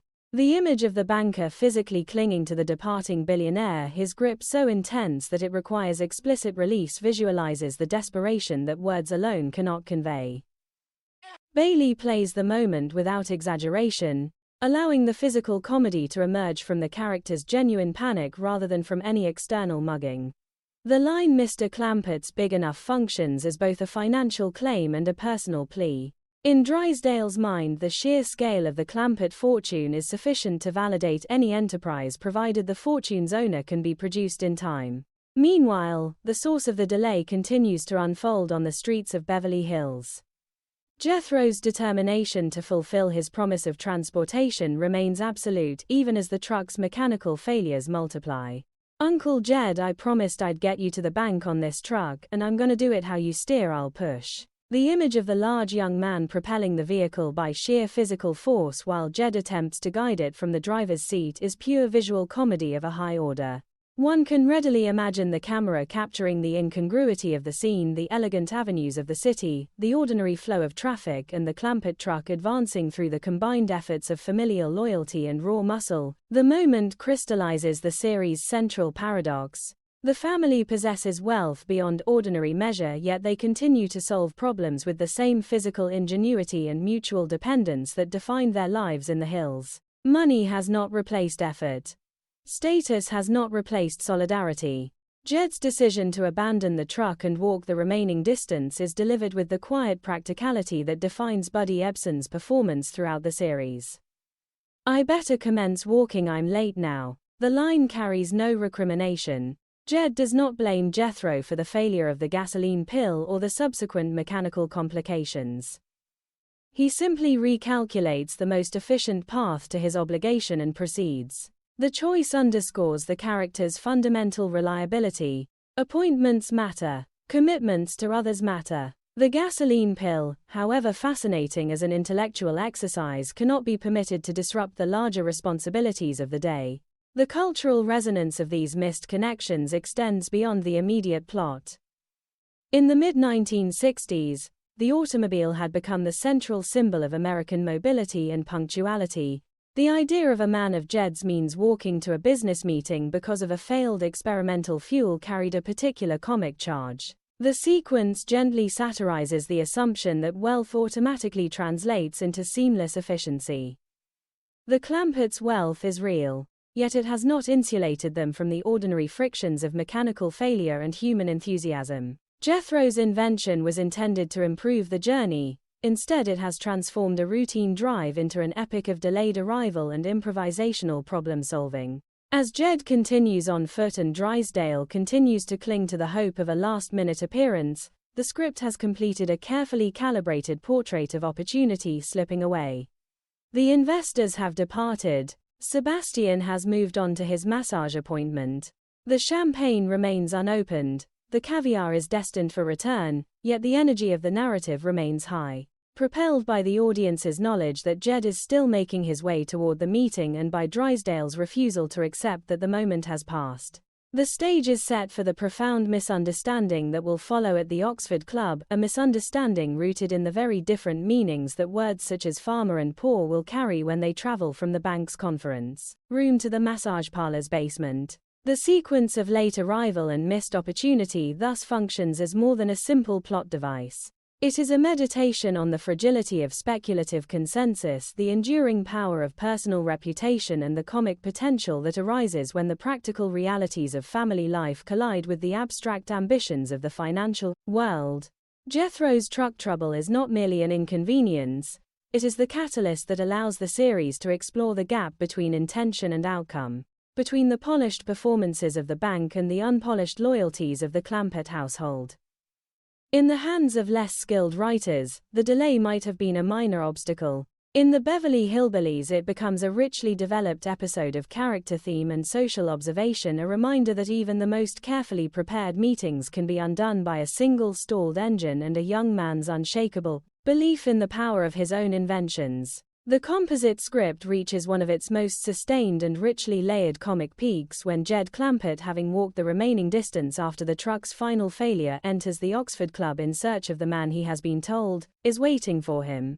What follows is a master class in the series' signature form of misunderstanding, a collision of language assumption and cultural perspective that transforms a routine business introduction into a rescue mission of almost operatic intensity. The sequence is built upon the simplest of premises. Jed has been informed that Lucas Sebastian is a farmer of sorts, a man with a brilliant new plan for producing food. Combined with the visual evidence of Sebastian's situation in the club's basement massage room, that single piece of information is sufficient to generate an entire alternate reality in which the billionaire oceanographer appears as a destitute, prideful rural man being physically punished for his inability to pay his debts. The entrance itself is handled with Buddy Ebsen's characteristic quiet dignity. "Yes, sir, something I can do for you? Well, hi there. My name is Jed Clampett and I'm looking for a Mr. Sebastian. Is he here?" The politeness is genuine and unforced. Jed does not announce himself as a man of vast wealth, he simply states his name and his purpose. The attendant's reply sets the first of several comic traps. "Yeah, but he's asleep right now down here in the basement." "Where were they? On the table. Does he sleep here a lot? Whenever I let him." The image of a man sleeping on a hard table in a basement is already enough to activate Jed's protective instincts. When the attendant adds that he was planning to wake Sebastian anyway in order to work him over, the stage is fully set for the misunderstanding that will dominate the next several minutes of screen time. The appearance of Sebastian emerging from sleep in a state of undress and immediate distress completes the picture. Oh, how do you do, Mr. Clampett?" "Howdy, Mr. Sebastian. I shower and get dressed." "Oh no you don't, you're gonna stay right here, you've paid for those donuts." The masseur Joe refuses to allow his client any respite. The language of physical punishment is relentless. "I was gonna wake him up to work him over anyway." Sebastian's own protests only reinforce the impression of a man trapped by debt and pride. "He's right, Mr. Clampett, I eat those donuts and this is the only way I can pay the price." "Well, let me pay." "Well, it better get beat up." "You don't understand, Mr. Clampett, I just have to learn how to keep away from food." "Well, you starve." "I have been starving 3 days." Every line that Sebastian intends as an explanation of his dietary regimen is received by Jed as confirmation of desperate poverty and fierce independence. The comedy of the scene operates on multiple simultaneous levels. On the surface, there is the visual absurdity of a wealthy man being vigorously massaged while a well-meaning hillbilly attempts to negotiate his release. On a deeper level, there is the linguistic comedy of two men using the same words to mean entirely different things. When Sebastian speaks of paying the price for donuts, he means the caloric and disciplinary price of breaking his diet. When Jed hears the same words, he understands a literal financial debt being extracted through physical labor. The gap between these interpretations is never acknowledged by either party. Each continues to operate within his own coherent framework, generating a sustained duet of mutual incomprehension that is both hilarious and strangely touching. Jed's response to the situation is entirely consistent with the moral code that defines his character throughout the series. Confronted with what he believes to be a proud man suffering for his inability to pay, Jed's first instinct is to offer assistance without wounding the other man's dignity. "Well, let me pay." When that offer is refused, he does not press the point with condescension. He simply admires the pride that rejects it. "Hi doggies, Mr. Sebastian, I got to admire your pride." The line is delivered with genuine respect. Jed does not see a foolish man clinging to a pointless diet. He sees a fellow rural soul who would rather endure hardship than accept charity. The misunderstanding is complete, yet the emotion that drives it is real and honorable. The telephone call that follows is one of the script's most effective uses of dramatic irony. Jed reports to Granny with the full conviction of a man describing a genuine emergency. "Hello Jed, where are you? I'm in some place called the Oxford Club trying to help this poor farmer. I'll tell you Granny, he's a pitiful case. He sleeps in the cellar on a hard table, no clothes on his back, and he ain't got the price of 2 donuts. You gonna grub stake him Jed? I'm sure gonna try, but it ain't gonna be easy. He's poor but uncommon proud. He'd rather take a beating than let me pay for his donuts." Every detail is accurate from Jed's perspective and wildly inaccurate from the audience's. The basement is a massage room. The hard table is standard equipment. The absence of clothes is a temporary condition of the treatment. The inability to pay for and the series consistently treats kindness as a higher form of intelligence. The physical comedy escalates as Joe the masseur continues his determined program of weight reduction. "Out of here into the rollers, no no no, not the rollers, yes the rollers, no no no." The threat of the rollers, the sweatbox, and the various other instruments of the massage trade is played with a seriousness that only heightens the absurdity. Sebastian's protests grow more frantic, yet he continues to insist that the punishment is necessary and just. "Penny, I gotta get out of here before I tangle with a fella that runs this place. He's the meanest ornery critter I ever seen. Poor Mr. Sebastian can't pay him the money he owes, and dog if this rascal ain't determined to squeeze it out of his hide." Jed's protective instincts reach their peak. He is prepared to fight the masseur if necessary in order to extract the poor farmer from his torment. The cultural context of the sequence deepens its resonance. In the mid-1960s, the health club and the rigorous reducing salon occupied a particular place in the American imagination associated with the affluent classes and their increasingly public struggles with diet and appearance.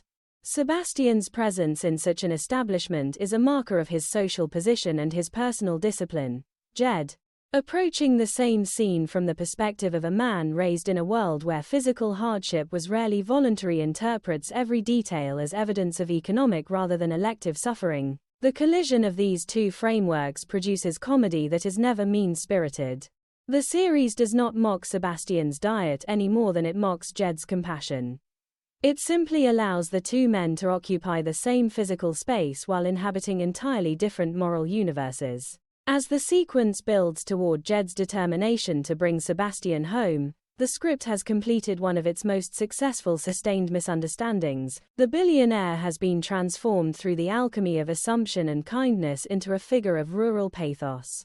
The massage has been transformed into a form of debt peonage. The dietary regimen has been transformed into a proud man's refusal of charity. Every element of the scene is both completely wrong and completely consistent with the characters who perceive it. The audience is permitted to enjoy the gap between appearance and reality without ever being asked to withdraw sympathy from either party. The broader thematic implications of the Oxford Club sequence extend to the series' ongoing exploration of class language and the limits of understanding. Jed Clampett is not a fool. He is a man of deep practical intelligence and unwavering moral clarity. His error arises not from stupidity but from the application of a coherent and generous interpretive framework to a situation that framework was never designed to explain. In this sense, the misunderstanding is a microcosm of the larger cultural collision that defines the series. The Clampetts continually misread the signals of Beverly Hills society, yet their misreadings are almost always rooted in the assumption of shared humanity and shared values. That assumption is frequently incorrect in its particulars, yet it remains in the moral universe of the show a higher form of correctness than the more accurate but colder readings of those around them. By the time Jed prepares to extract Sebastian from the club and transport him to the safety of the Clampett mansion, the script has achieved a perfect balance of farce and feeling. The audience knows that the rescue is unnecessary. The audience also knows that the impulse behind the rescue is entirely admirable. The tension between those two forms of knowledge generates a comic energy that is both intellectual and emotional. A reminder that the most enduring humor often arises not from the exposure of human folly but from the celebration of human kindness operating at full strength in the wrong direction. The decision to transport Lucas Sebastian from the Oxford Club to the Clampett mansion marks the moment when the composite script's central misunderstanding expands from a private encounter into a full domestic production. What began as Jed's solitary rescue mission now becomes a family-wide exercise in hospitality, one that will transform a scientific specimen into a culinary experiment and a dietary regimen into an occasion for overwhelming generosity. The sequence that unfolds in the Clampett kitchen and its immediate surroundings is a masterwork of cumulative comic invention. Built upon the simplest of rural virtues, the determination to feed a hungry man and the cascading errors that arise when those virtues are applied to a guest who is neither hungry in the expected sense nor poor in any conventional one. Jed's arrival home with the poor farmer is announced with the quiet satisfaction of a man who has completed a necessary act of mercy. The script allows the audience to savor the dramatic irony as Jed presents Sebastian to the household. The billionaire, still recovering from the vigorous attentions of Joe the Masseur, is offered the one thing Jed believes he needs most: food without obligation. "I got a little surprise for you, Mr. Sebastian. You hungry? Oh, I've never been so hungry in my life. There you are, 24 of the finest donuts money can buy, just a waller in sugar for me, for you, and no strings attached." The offering of 24 sugar-coated donuts to a man who has spent 3 days starving himself in order to lose 20 pounds is pure comic gold. Sebastian's refusal is immediate and absolute, yet Jed interprets the refusal not as dietary discipline but as the stubborn pride of a man who will not accept charity. "No proudest man I ever seen. Well, I reckon it would have took the edge off of Granny's victuals anyhow." The donuts themselves become a comic object of considerable power. They represent the Clampett approach to problem solving: identify a need, meet it with abundance, and refuse to attach conditions. In Jed's moral universe, a hungry man must be fed, and the feeding must be free of any suggestion of superiority or debt. The fact that the man in question is not hungry for donuts, and is in fact actively horrified by the prospect of consuming them, does not diminish the generosity of the gesture. It simply redirects the generosity into new and unexpected channels. The donuts are carried into the kitchen, where they will sit as silent witnesses to the further misunderstandings that are already taking shape. Granny's contribution to the hospitality begins with the assumption that a proper meal must be prepared.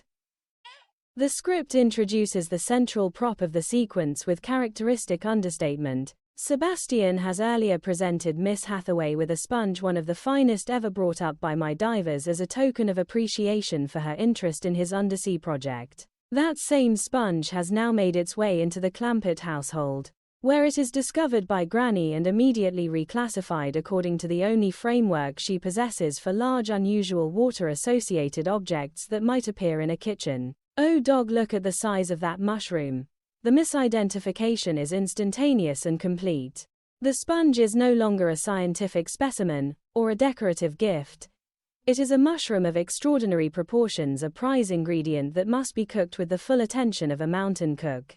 The stewing of the sponge is handled with the loving detail that Irene Ryan brought to every culinary scene in the series. "When's it gonna be done? I don't know, child. I've been stewing it for better than an hour, and it still ain't tender. Sure it does smell good.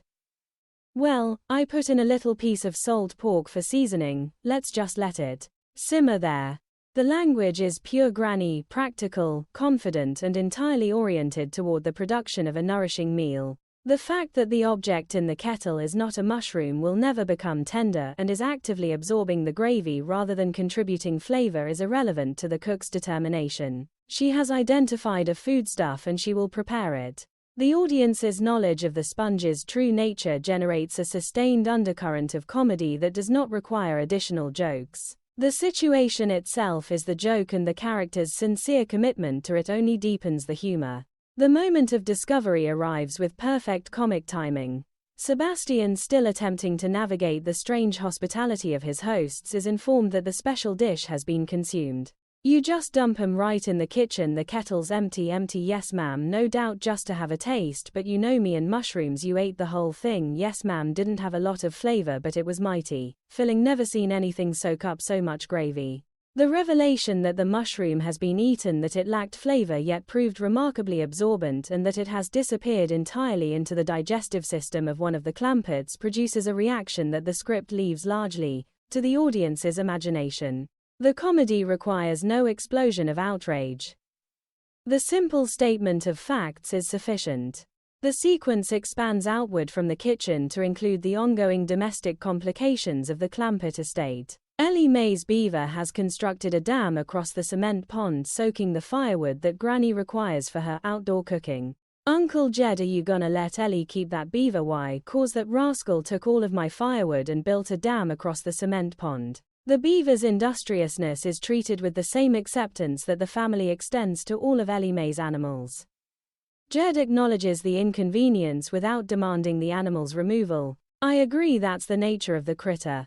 The line encapsulates the Clampett philosophy in miniature creatures like people behave according to their natures, and the appropriate response is adaptation rather than punishment. The wet firewood becomes another obstacle in the preparation of the meal, yet it is met with the same improvisational energy that characterized Jethro's earlier attempts to revive the truck. The broader cultural resonance of these scenes lies in their gentle examination of hospitality as a moral absolute. In the world the Clampetts carry with them from the hills, a guest is to be fed, sheltered, and protected regardless of the guest's ability to reciprocate or even to understand the gesture. Sebastian's presence in the household activates this code in its purest form. The family does not inquire into his actual financial circumstances. They do not adjust their behavior to match his social position. They simply proceed with the assumption that a man who has been found in a state of apparent need must be cared for according to the standards of mountain generosity. The result is a cascade of comic errors, yet the errors are never allowed to undermine the fundamental decency of the impulse behind them. Buddy Ebsen's Jed remains the calm center of the domestic storm. His pride in having rescued the poor farmer, his determination to feed him without obligation, and his quiet acceptance of the household's various complications all reinforce the character's essential stability. Irene Ryan's Granny, meanwhile, approaches the cooking of the sponge with the same fierce competence she brings to every task. The fact that the task is based on a complete misidentification of the ingredient does not diminish her authority in the kitchen.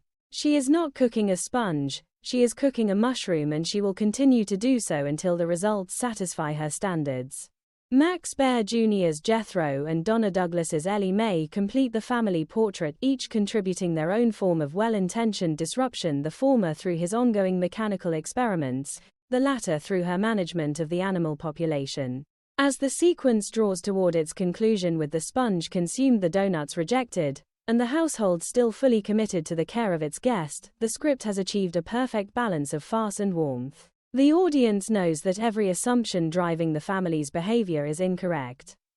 The audience also knows that the behavior itself is an expression of the very qualities that make the Clampetts admirable. The tension between those two forms of knowledge generates a comic energy that is both intellectual and emotional.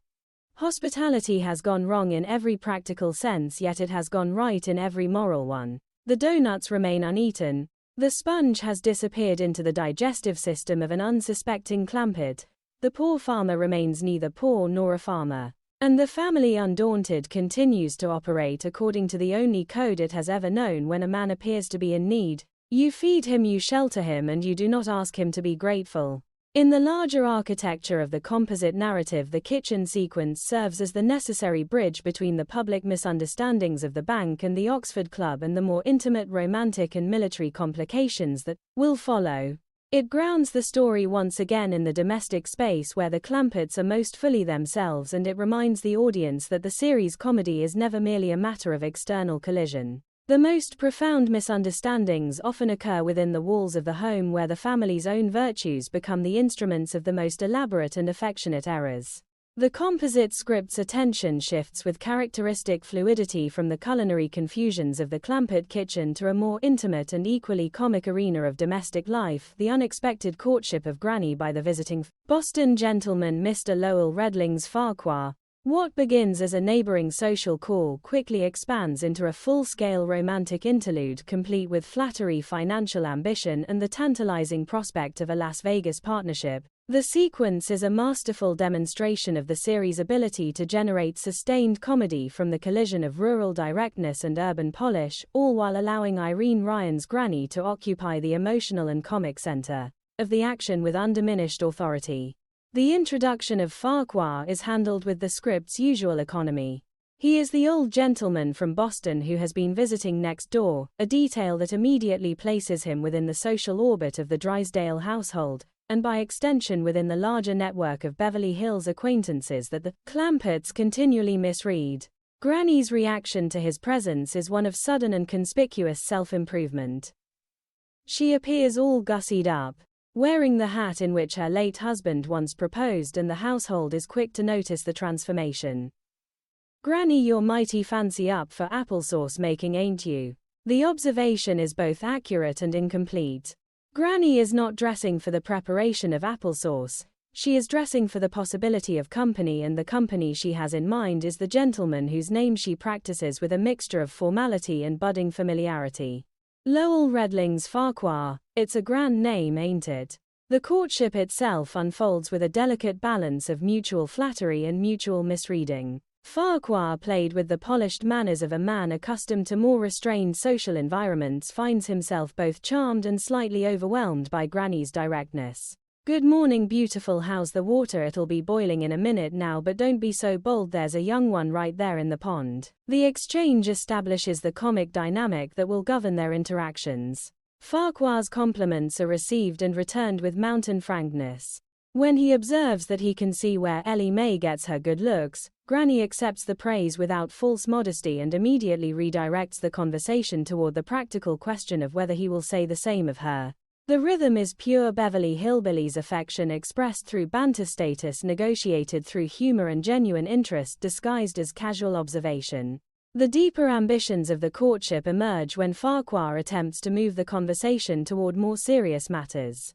"Granny, I know that you have a lot of money, but are you having any fun with it? I mean, are you happy?" The question is carefully framed, yet its underlying purpose is immediately clear to the audience, if not entirely to Granny. Farquhar is a man with a system, a plan for recovering previous losses at the gaming tables of Las Vegas, and he requires financing. The script allows him to present the proposal with a mixture of romantic language and practical calculation.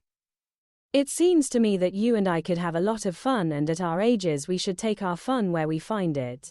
The appeal to shared age and shared opportunity is skillfully done, yet it is undercut by the audience's knowledge that the fun in question involves a gambling system and the potential transfer of Clampett capital to the casinos of Nevada. Granny's response is a perfect distillation of her character. She does not reject the idea of adventure, nor does she immediately surrender her judgment. "You slobbered a bib full there, lol." The mountain idiom lands with the force of a genuine compliment. Farquhar has spoken a truth she recognizes at their time of life. Every day is a gamble, and the refusal to take chances is itself a form of defeat. "Heck fire Lola, our age, every day is a gamble. I figure if I wake up in the morning I'm a winner." The philosophy is pure Granny, pragmatic, unsentimental, and rooted in the daily experience of survival rather than in abstract notions of romance. She is willing to consider the partnership, yet she remains fully in possession of her own agency. The Las Vegas scheme itself is presented with the same mixture of enthusiasm and self-delusion that characterized Jethro's earlier inventions. Farquhar has worked out a system. He has property of a sort, a suitcase being held by a hotel. He requires only the necessary financing to make a killing. The language of the pitch is familiar to any audience acquainted with the history of gambling optimism. The previous losses were the result of bad luck rather than flawed method. And the new system will correct the imbalance. Drysdale, upon hearing of the plan, reacts with the horror of a banker who has seen this particular form of enthusiasm before. You stay away from Las Vegas, they'll only take you to the cleaners again. The warning is ignored. Farquhar has found his financing in the form of a rich widow, and the partnership is in his mind already half-formed. The cultural context of the sequence enriches its comedy without requiring explicit commentary. Las Vegas in the mid-1960s occupied a particular place in the American imagination, a desert oasis of legalized chance, celebrity glamour, and the perpetual promise of sudden reversal of fortune. For a man of Farquhar's background and previous losses, the city represents both temptation and potential redemption.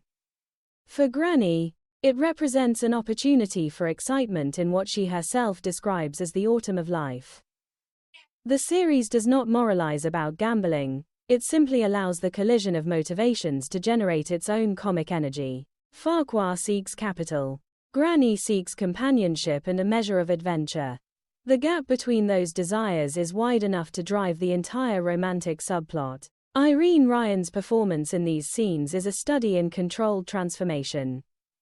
Granny is never reduced to a giddy schoolgirl despite her own later self-accusation to that effect. She remains sharp, observant, and fully capable of managing the household even as she entertains the possibility of a new chapter. The hat from her late husband's proposal becomes a visual emblem of continuity rather than rupture. She is not abandoning her past, she is carrying it forward into a potential future that includes both risk and companionship. The performance captures the dignity of a woman who has lived long enough to recognize opportunity when it appears, yet who has also lived long enough to retain her essential skepticism. As the sequence builds toward the interruption that will temporarily separate the pair, the script has established a fully realized comic romance. The Boston gentleman and the mountain matriarch have found in each other a temporary alignment of interests. The language of partnership has been spoken, the destination has been named. The only remaining obstacles are the practical complications of family interference and the deeper question of whether the proposed adventure is truly mutual or merely convenient. Those questions will be addressed in the scenes that follow, yet the groundwork has been laid with the same affectionate precision that characterizes the series at its best. The broader thematic implications of the Farquhar courtship extend to the series' ongoing exploration of age autonomy and the right to continue seeking pleasure and purpose. Granny is not presented as a woman whose romantic life has ended. She is presented as a woman whose capacity for interest and excitement remains fully intact. The fact that the interest is directed toward a man with a gambling system and a suitcase in a Las Vegas hotel does not diminish the legitimacy of the impulse. It simply places that impulse within the comic framework that the series uses to examine all human desires. In the world of the Beverly Hillbillies, even the autumn of life is subject to the same forces of misunderstanding, optimism, and sudden reversal that govern the younger characters' adventures. Granny's brief entanglement with Farquhar is both a romantic interlude and a continuation of the show's larger project, the celebration of characters who refuse to accept that their stories have already been fully written. The delicate and improbable courtship between Granny and Mr. Lowell Redling's Farquhar, so carefully established in the preceding sequences, is subjected to the full disruptive force of Beverly Hills social hierarchy and Clampett family loyalty in the extended interlude that follows. What had been a private negotiation of companionship, adventure, and financial possibility now becomes a public contest of wills, interrupted first by the formidable presence of Margaret Drysdale, then by the well-intentioned but overwhelming enthusiasm of the Clampett household itself, and finally by Granny's own sudden and decisive reassertion of judgment. The composite script handles this progression with the unhurried confidence of a series that understands the comic potential of interruption, the dignity of second thoughts, and the enduring authority of a mountain matriarch who refuses to be carried along by anyone else's plans. The first and most immediate disruption arrives in the person of Margaret Drysdale, whose maternal vigilance over her father-in-law's social movements is as relentless as it is poorly timed. The script stages the interruption with the precision of a farce that has been refined through years of practice. Farquhar and Granny are in the midst of their most serious exchange, the language of partnership and Las Vegas already spoken. When the familiar call of "Yoo-hoo Daddy Yoo-hoo" cuts through the moment, Margaret's entrance is not merely an intrusion, it is a reclamation. "I'm out up here, daughter, we'll continue this later on in the day, huh?" Farquhar's attempt to preserve the conversation is immediately overridden. "I see the fire is out just till later in the day, I warn you naughty fire papa, come on daddy." The tone is simultaneously affectionate and absolute. Margaret does not request her father's company, she assumes it. The Boston gentleman who has been navigating the unfamiliar directness of Clampett hospitality with a mixture of charm and calculation finds himself reduced once again to the status of a wayward relative requiring supervision. The cultural resonance of Margaret's intervention is considerable. In the social world of 1960s, Beverly Hills, the management of elderly parents and in-laws often carried an undercurrent of proprietary concern, particularly when questions of money and reputation were at stake. Margaret's determination to extract her father from the Clampett orbit is driven less by any specific knowledge of the Las Vegas scheme than by a general conviction that the Clampetts represent a form of social contamination. "They're such boorish illiterate people, I don't know how much of them you'll be able to take." The judgment is delivered with the serene confidence of a woman who has never questioned her own standards. Yet the script quietly undercuts that confidence by allowing the audience to see the genuine if misguided pleasure that Farquhar has been taking in Granny's company. The interruption is effective in the short term, yet it plants the seeds of the very resistance it seeks to prevent. Once Farquhar has been temporarily removed, the Clampett household itself becomes the next source of disruption, though of an entirely different character. The family, having observed Granny's uncharacteristic attention to her appearance and her sudden interest in the gentleman from Boston, responds with the collective enthusiasm that defines their approach to any potential change in the domestic order. Jed's reaction is one of uncomplicated pleasure. "I ain't seen Granny so happy since she left the hills." The observation is both accurate and incomplete. Granny's happiness is real, yet it is also provisional, rooted in the novelty of attention and the possibility of adventure rather than in any deep romantic conviction. Ellie Mae and Jethro contribute their own forms of support, offering to lay out court dresses, stir applesauce, and generally clear the path for what they assume is an imminent proposal. The household's energy is directed toward facilitating the romance, yet the facilitation itself becomes a form of pressure. The script allows this collective enthusiasm to build until it reaches a point of comic saturation. Granny is informed that Farquhar is waiting in the parlor and that he is prepared to ask for her hand. The assumption is treated as fact. Preparations are made. Roles are assigned. The family moves with the coordinated efficiency of people who have decided that a wedding is the natural and desirable outcome of a few conversations and a shared interest in travel. It is at this precise moment of maximum external expectation that Granny reasserts her own authority with the sudden clarity that has always defined her character. "Just hold everything, everybody, I have decided I ain't gonna marry Mr. Farquhar." The declaration lands with the force of a mountain verdict. The household's momentum is stopped cold. The explanations that follow are delivered with the unvarnished honesty that Irene Ryan brought to every major decision Granny ever made. "Why not? 'Cause I've come to my senses, that's why not. I've been acting like a bubble-headed schoolgirl, no demand 24 hours. And I was ready to elope with him to Las Vegas. Shame on me." The self-accusation is both comic and genuinely reflective. Granny does not deny the attraction of the adventure, she simply refuses to allow that attraction to override her judgment. The speed of her earlier enthusiasm is acknowledged as a form of temporary folly, and the acknowledgement itself becomes a reassertion of the practical intelligence that has guided her through decades of more difficult decisions. The confrontation that follows between Granny and Farquhar is one of the composite script's most carefully balanced scenes of revelation and rejection. Granny does not accuse the gentleman of deliberate deception, she simply demands an explanation of the true nature of the proposed partnership. "You didn't ask me to go to Las Vegas just to look at the scenery, did you?" The question is direct, and Farquhar's response when it finally arrives. confirms the financial underpinnings of the entire courtship. Well, you see, Daisy, the last time I was in Las Vegas, I met up with a lot of bad luck, and I thought maybe that it all a dad blame nerve wanting me to put up money for his gambling. The admission is not framed as a confession of villainy. Farquhar remains in his own mind a man with a system and a reasonable expectation of recovery. Yet the effect of the admission upon Granny is decisive. The partnership is revealed as a financial arrangement dressed in the language of companionship, and Granny's response is immediate and absolute. The physical punctuation of the rejection, Granny's impulsive strike at the nearest available target, is pure character comedy. "Why did you hit me? 'Cause I'm mad and you're handy."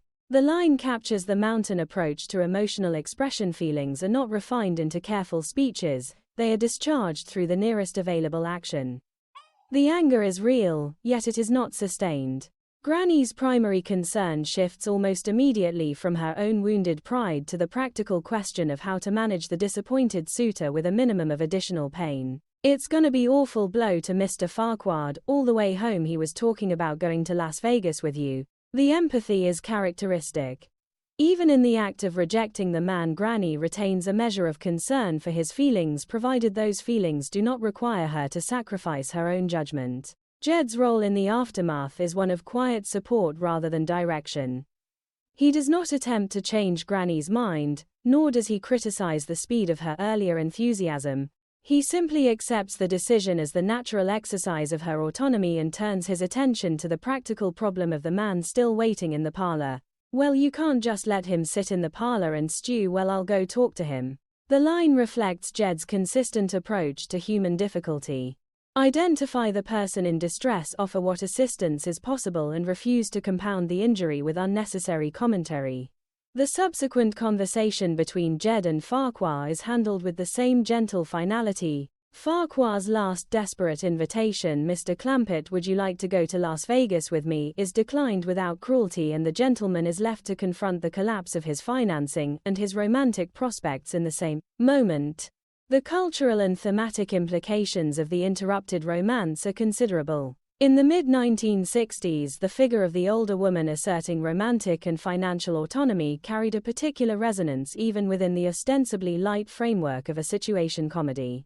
Granny is not presented as a woman whose desires are inappropriate to her age. She is presented as a woman whose desires are subject to the same tests of practicality and self-respect that govern every other major decision in her life. The Las Vegas scheme is rejected not because adventure is unbecoming but because the terms of the adventure are unequal. The series allows Granny the full dignity of both the initial attraction and the subsequent refusal.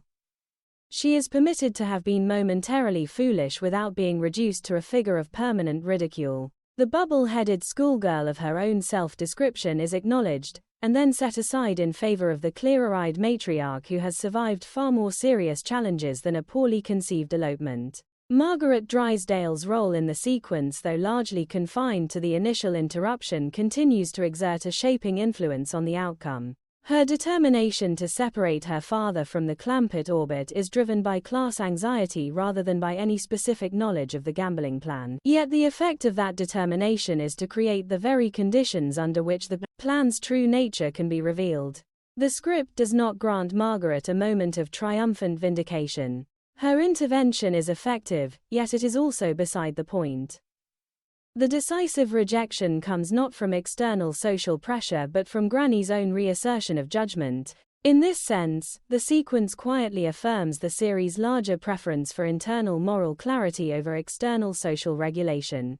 The performances that sustain the extended interlude are among the strongest in the composite narrative. Irene Ryan navigates the progression from romantic possibility to decisive rejection with a control that never sacrifices the character's essential warmth.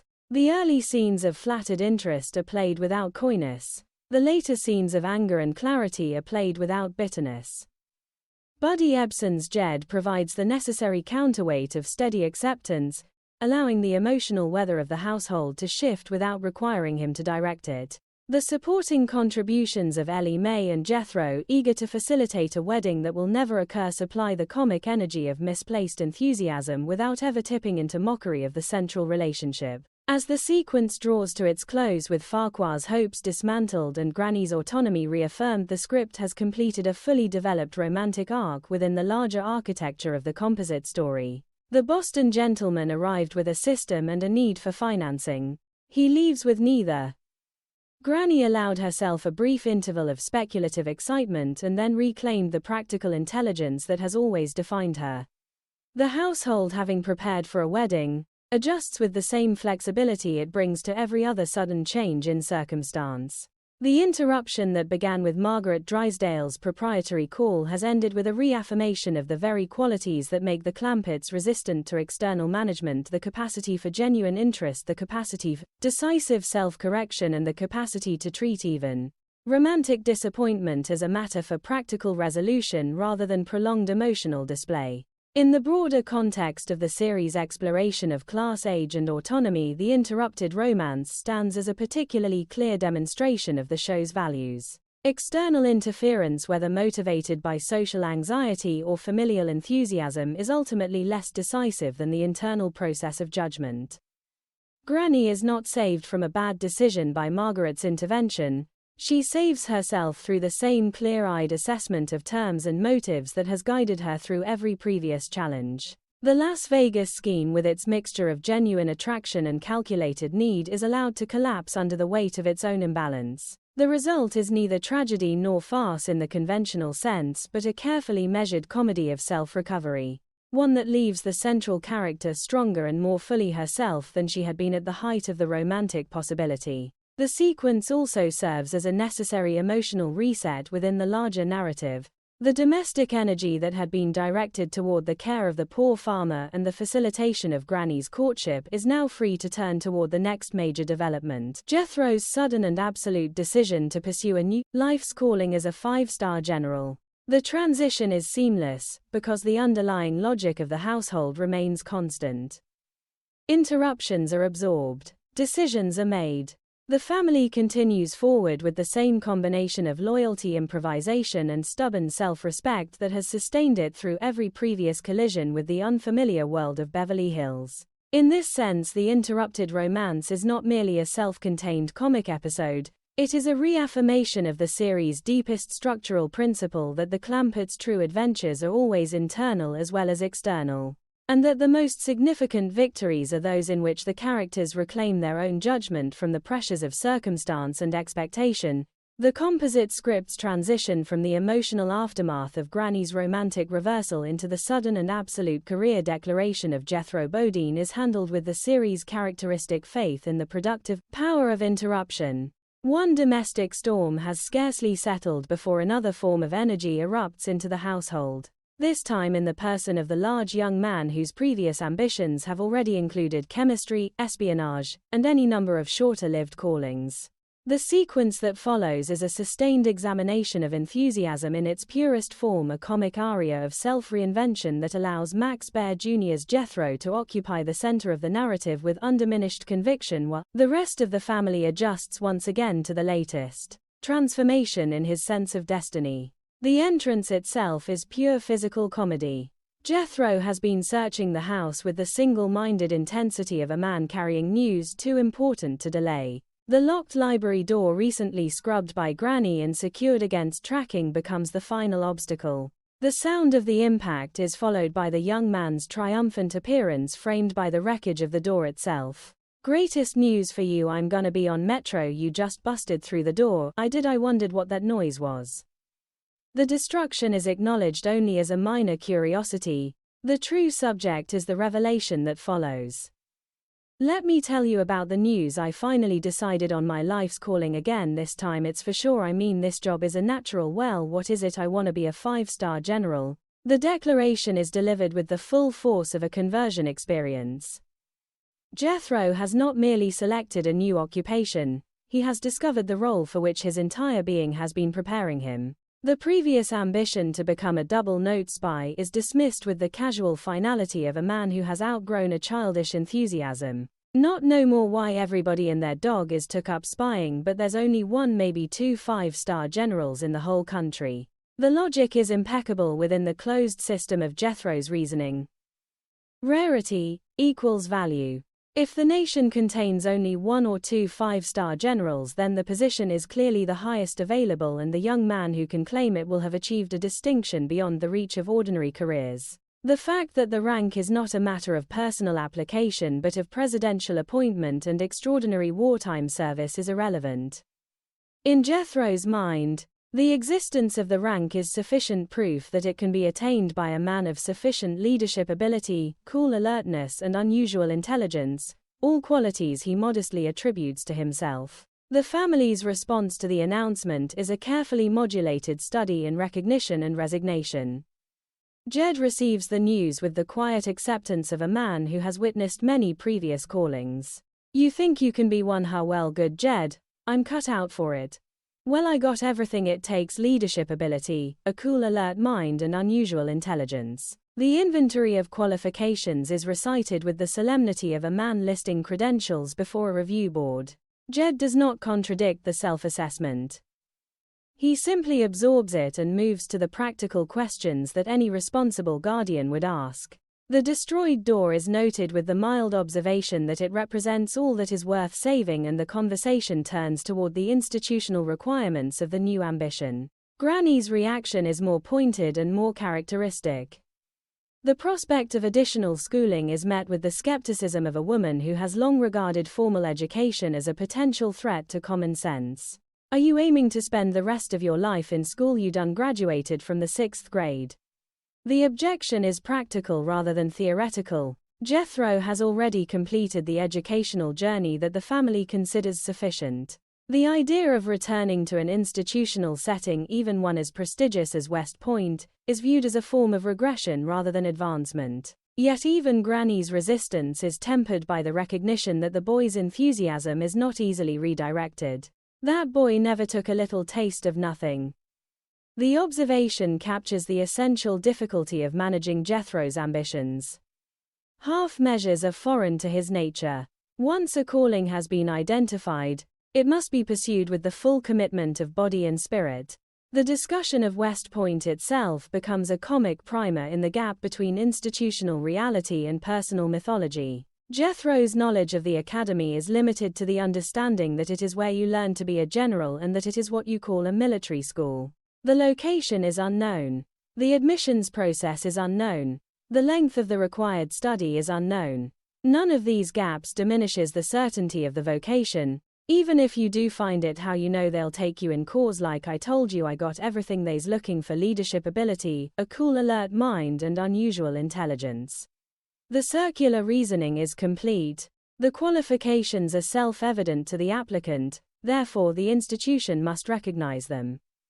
The possibility of rejection is not entertained because the possibility of inadequacy is not entertained. Ellie Mae's contribution to the conversation introduces a quieter and more poignant note. Her request to accompany Jethro to West Point is met with the immediate and absolute dismissal that the young man reserves for any suggestion that his new world might include feminine company. Ellie Mae: West Point is full of soldiers. Well, Paul, can I go to West Point too? Forget it, Ellie. What a bunch of soldiers gonna want with a girl around?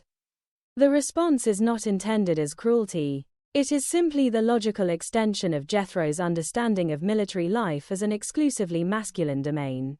Ellie Mae's disappointment is registered without prolonged commentary, yet it serves as a reminder that every new calling Jethro adopts carries consequences for the family members whose lives are bound up with his. The decision to consult Mr. Drysdale is reached with the same practical instinct that has guided the family through every previous institutional encounter. Well, maybe Mr. Drysdale can help us. Likely he could. Let's go see him.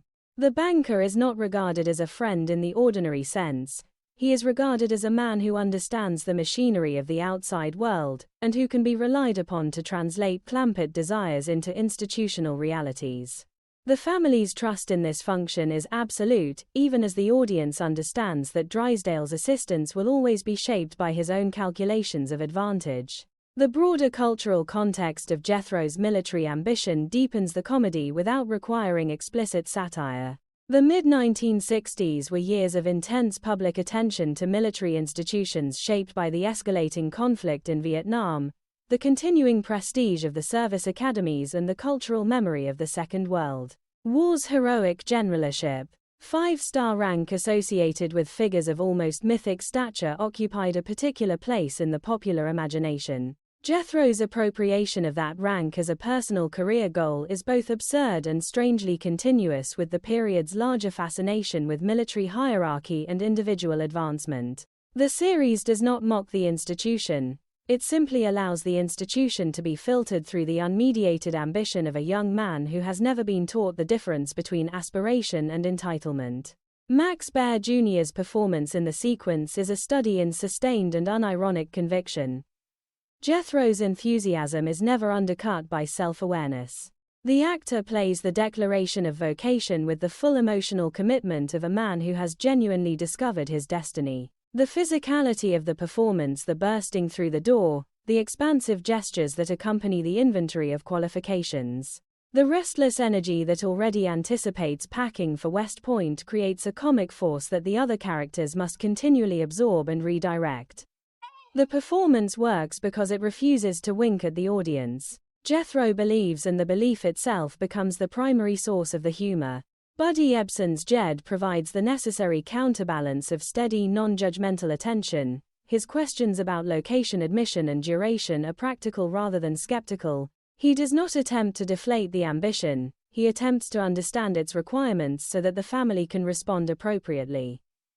Irene Ryan's Granny supplies the voice of mountain pragmatism, questioning the value of further schooling while remaining fundamentally loyal to the boy's right to pursue his own path. The ensemble work is seamless, each performer occupying a distinct position within the family's collective response to yet another transformation in Jethro's sense of self.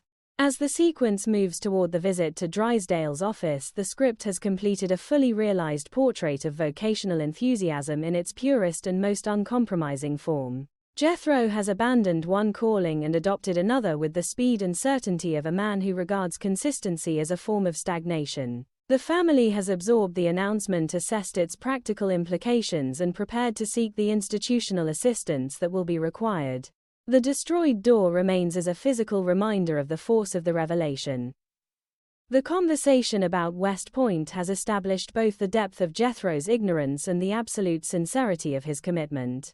The stage is set for the next phase of the adventure, in which the abstract ambition of 5-star generalship will encounter the concrete realities of military education and the particular institutional landscape of Beverly Hills.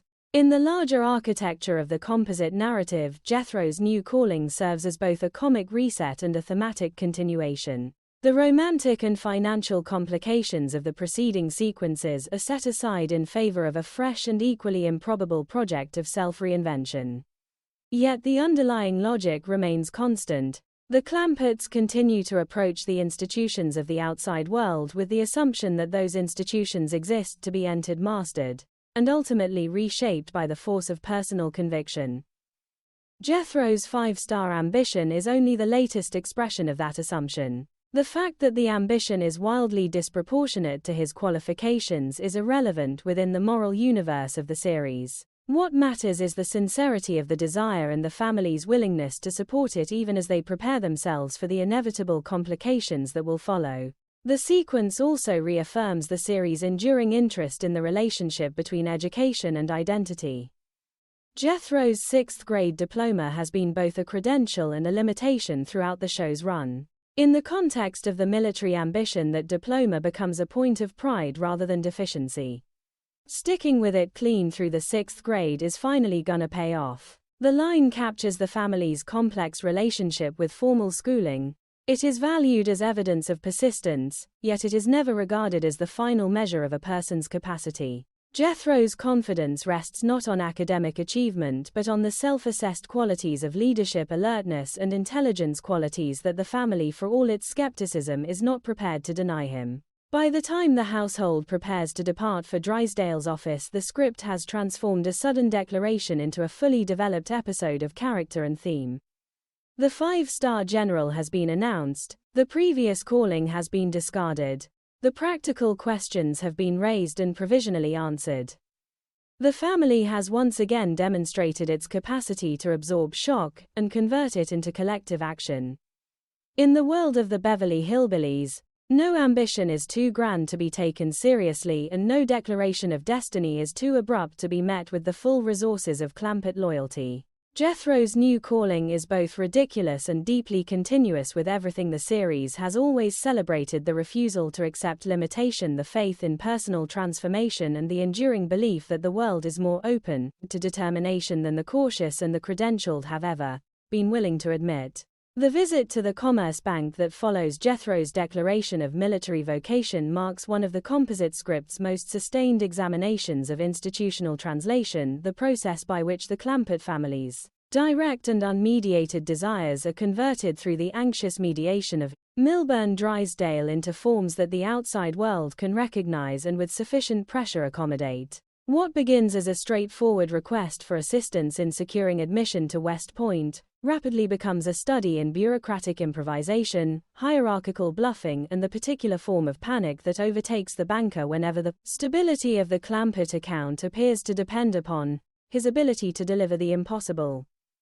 The sequence is a masterclass in the series' understanding of power as a matter of performance, and of Drysdale himself as a man whose professional identity is inseparable from his capacity to make the machinery of Beverly Hills respond to the needs of his most important clients. The entrance into Drysdale's office is staged with the quiet comedy of interrupted private ritual. The banker is discovered in a state of post-luncheon relaxation, a soothing pack placed over his eyes, the residue of a dream still visible in his disoriented response to the summons. "Chief Mr. Drysdale." "Gina." "Chief, wake up. Oh, what a wonderful dream. I was all alone with Gina." "Lola Bridgetta." "Gina, she made $500,000 deposit," almost declared it. The dream itself is pure Drysdale, a fantasy of solitary financial triumph in which the feminine ideal and the large deposit are fused into a single image of professional and personal satisfaction. The interruption of that dream by the arrival of Jed and Jethro is both a comic deflation and a return to the banker's essential function. Whatever private reveries he permits himself, his public existence is defined by the necessity of responding to the Clampett's latest requirements. Jethro's request is delivered with the same absolute confidence that marked his original declaration. "I'd like to go to West Point." The simplicity of the statement leaves no room for negotiation or alternative. Drysdale's initial response is the automatic reassurance of a man who has learned that the safest immediate answer to any Clampett desire is affirmative. "Well, that's no problem. West Point, you general. Why ain't it a good school? It's one of the finest schools in the world."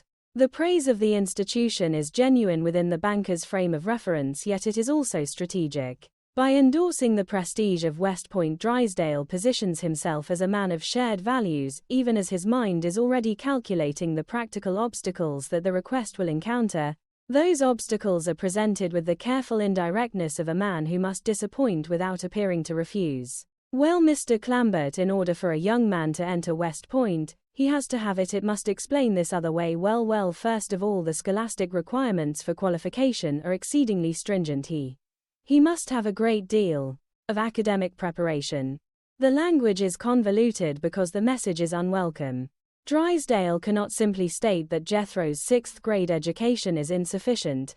He must lead the family toward that recognition through a series of increasingly explicit reformulations. Jed's translation of the banker's careful prose into mountain clarity, "Are you saying it takes a heap of schooling to get in?" exactly completes the communication that Drysdale himself has been reluctant to finish. The pivot from West Point to Havenhurst is managed with the smooth desperation of a man who has just recognized a viable alternative. "Well, you don't have to go to West Point to learn soldiering, but there's an excellent military academy right here in Beverly Hills, Havenhurst. How's that sound to you, boy?"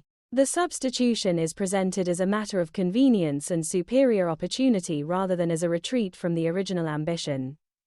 West Point is 3,000 miles away. Havenhurst is local. West Point would require the sacrifice of Granny's cooking. Havenhurst would permit the young man to remain within the orbit of the family table. Most importantly, Drysdale implies the path to 5-star rank may actually be clearer at the local institution than at the more famous academy. "Believe me, Jethro, you have a better chance there than you would have at West Point." The claim is absurd on its face. Yet it is delivered with the full conviction of a man who has already begun to see the tactical advantages of the substitution. Jethro's acceptance of the alternative is conditioned by the same practical considerations that Drysdale has emphasized. The distance to West Point is a genuine obstacle. The prospect of separation from the family's daily life is unwelcome. The assurance that 5-star rank remains attainable at Havenhurst is sufficient to secure the young man's agreement. "Okay, I'll go." The decision is reached with the same speed and finality that marked the original choice of vocation. Once the institutional path has been identified, the emotional commitment is transferred without residue. West Point is abandoned as completely as the earlier ambition to become a double-note spy. The subsequent maneuvering required to secure Jethro's admission to Havenhurst constitutes one of the script's most detailed portraits of Drysdale under professional pressure. The banker's initial attempt to delegate the task to Miss Hathaway is met with the quiet resistance of a secretary who has learned the limits of her employer's willingness to share both responsibility and credit. "I did my best, Chief," I pleaded with the commandant, but he was adamant Jethro will have to come in for a personal interview and take the standard entrance examination. The report is accurate and unwelcome. Drysdale's response is a characteristic mixture of indignation and renewed determination. The commandant's insistence on ordinary procedures is interpreted as a form of bureaucratic insolence that must be corrected by the direct application of the banker's personal authority. The confrontation with Colonel Hollis is staged as a study in hierarchical bluffing. Drysdale enters the commandant's office with the full armor of his professional self-importance, only to discover that the institutional authority of the military school is not as easily overawed as he had assumed. The early exchanges are a comedy of mutual misrecognition. Drysdale attempts to establish dominance through sheer force of assertion. "Now sit here, Hollis, let's get something straight," only to find himself corrected by the commandant's calm insistence on proper procedure. The banker's claim that entrance examinations and personal interviews are hogwash is met with the immovable requirement that the candidate appear in person. The discovery that Jethro is kind of big for his age produces a moment of genuine institutional panic. Yet even that panic is insufficient to override the commandant's determination to maintain standards. The resolution of the impasse is achieved through the sudden recognition of a tactical opportunity that has nothing to do with educational qualifications and everything to do with geography. Jethro's connection to the Clampett estate located on high ground overlooking Franklin Canyon transforms the admissions question from a matter of academic preparation into a matter of strategic advantage. The annual tactical exercises against Lexington Academy have produced 9 consecutive defeats for Havenhurst. The Clampett property offers a defensive perimeter that could reverse that history. The commandant's interest shifts in an instant from the problematic size and educational background of the candidate to the military value of the land to which the candidate is attached. "With the cramped estate as our defensive perimeter, why the referees would give us the victory on strategy alone." The admissions decision is no longer a question of whether Jethro meets the school's standards, it is a question of whether the school can afford to refuse a candidate whose family controls the key terrain. Drysdale's recognition of the shift is immediate and absolute.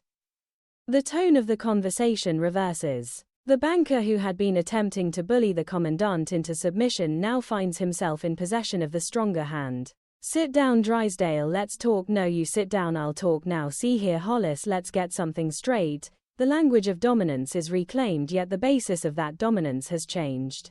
It is no longer the abstract authority of the Commerce Bank that secures the victory. It is the concrete military value of the Clampett acreage. The sequence thus completes a quiet circle. Jethro's ambition to become a 5-star general has been redirected into an institution that will use his family's land as a tactical asset. The young man's personal destiny has been absorbed into the strategic calculations of a military school that has been losing its annual war for nearly a decade. The cultural implications of the sequence are rich and largely unspoken. The mid-1960s were years in which the relationship between civilian institutions and military education carried particular weight, shaped by the draft, the escalating conflict in Southeast Asia, and the continuing prestige of the service academies. Havenhurst, as a local military school for younger cadets, occupies a more modest position in that hierarchy. Yet the script treats its institutional dignity with the same seriousness it grants to West Point. The comedy arises not from any mockery of military education but from the collision between the school's ordinary procedures and the extraordinary pressure that the Clampett connection can bring to bear. Drysdale's maneuvering is both cynical and effective. He does not secure Jethro's admission by demonstrating the young man's qualifications, he secures it by demonstrating the strategic value of the young man's address. Raymond Bailey's performance throughout the sequence is a study in the physical and vocal manifestations of professional anxiety. The interrupted dream, the careful reformulation of unwelcome information, the failed attempt at hierarchical bluffing and the sudden recovery of dominance when the tactical opportunity appears are all played with the precision of an actor who understands that Drysdale's dignity is always provisional, always dependent upon his capacity to deliver results to the Clampetts. The performance never descends into pure caricature. The banker's panic is real because the stakes within his own frame of reference are real. The loss of the Clampett account remains the unspoken catastrophe that haunts every calculation. As the sequence draws toward its conclusion with Jethro's admission secured and the tactical value of the Clampett estate established as the true basis of that admission, the script has completed a fully developed episode of institutional negotiation. West Point has been abandoned. Havenhurst has been accepted. The commandant's standards have been formally maintained and practically circumvented. Drysdale has once again demonstrated his value as the indispensable translator between the Clampett family's desires and the machinery of the outside world. The stage is set for the next phase of the adventure in which Jethro will appear in the uniform of the school that has accepted him for reasons that have nothing to do with his leadership ability, his cool alert mind or his unusual intelligence, and everything to do with the high ground that his family's fortune has placed under their control. In the larger thematic architecture of the composite narrative, the maneuvering around West Point and Havenhurst serves as a reaffirmation of the series' enduring interest in the gap between official procedures and practical outcomes. Institutions maintain their standards in language and ceremony. Those standards become flexible when the right form of leverage is applied. Jethro's path to military education is cleared not by any demonstration of preparedness but by the accident of geography and the banker's willingness to exploit it. The comedy is gentle rather than corrosive. The series does not condemn the arrangement. It simply observes the process by which ambition, influence, and institutional self-interest combine to produce a result that satisfies all parties while leaving the original educational questions entirely unresolved. Jethro will go to military school. The school will gain a defensive position. Drysdale will retain the account. And the question of whether the young man possesses the scholastic preparation for serious military education will be deferred indefinitely in the classic manner of a world in which the most important qualifications are often those that cannot be measured by examination. The practical realization of Jethro's military ambition begins in the familiar interior of the Commerce Bank, where the abstract decision to attend Havenhurst Military Academy is converted into the concrete and immediately comic problem of appearance. What follows is a sustained examination of institutional costume, bodily incongruity, and the particular form of social panic that overtakes both Drysdale and the commandant when the physical reality of the new cadet is finally confronted. The sequence is among the composite script's most precisely calibrated exercises in visual comedy. Built upon the simple and inexhaustible premise that Jethro Bodine is substantially larger than the boys for whom the school's uniforms and expectations have been designed. The preparation for the personal interview is managed by Drysdale with the nervous efficiency of a man who has already expended considerable political capital and is determined to see the investment protected. Jethro is directed to use the banker's office as a changing room, and the uniform that emerges from that private interval is an immediate and absolute contradiction of every conventional expectation of military presentation. The garments, sized for the school's ordinary population of grade school cadets, cling and strain in ways that transform the young man into a figure of pure visual incongruity. Mr. Drysdale, are you sure this is what I'm supposed to wear for the personal interview with Colonel Hollis? The question is asked without irony. Jethro's concern is not that the uniform is ridiculous, his concern is that it may not be the correct uniform. The distinction is essential to the character. He is prepared to accept any amount of personal discomfort provided the institutional requirements are being properly observed. Drysdale's response is a mixture of forced reassurance and private alarm. The marching practice that follows is conducted with the desperate hope that correct posture and movement may somehow compensate for the fundamental mismatch of scale. Yes, now let's see you march the way I showed you. Yes, sir, that's it, excellent. The banker's praise is excessive precisely because the visual evidence is so damning. Jethro's knees suffer under the unaccustomed constraints of the uniform. The request to straighten up is met with the honest admission that the position is physically punishing. All right, Jethro, you can straighten up now, thank you, my knees is killing me. The line captures the collision between institutional demand and bodily reality with perfect economy. The uniform requires a posture that the body cannot sustain without pain. The pain is acknowledged and then set aside in the interest of the larger project. The journey to Havenhurst itself is framed as a final interval of private coaching before the public test. Drysdale's decision to conceal the uniform beneath an outer garment until the last possible moment is a tacit admission of the visual problem. Oh, you better put this around you before we get to Havenhurst. Well, I'll be glad when I get my uniform. I sure don't feel much like a 5-star general with this on. Jethro's complaint is not directed at the school or the banker. It is directed at the gap between his internal sense of martial destiny and the external evidence of the clothing. The 5-star general of his imagination does not wear garments that restrict circulation and announce themselves as the property of a much smaller boy. The reality of Havenhurst has already begun to impose its own terms. The commandant's first sight of the candidate produces a moment of pure institutional shock. To Drysdale, I'd like to see you alone. I didn't know he was that big, old man. He sure fooled me. The private conference that follows is a study in the rapid recalculation of risk and advantage. Colonel Hollis's embarrassment is genuine. The school's image is built upon a certain uniformity of scale and presentation. Jethro's size violates that uniformity so completely that the ordinary procedures of evaluation are temporarily suspended. The commandant's initial impulse is to reject the candidate on the grounds of simple visual incompatibility. Well, obviously he doesn't fit the Havenhurst image. The statement is both accurate and insufficient. The image of the school is important, yet it is not the only consideration in play.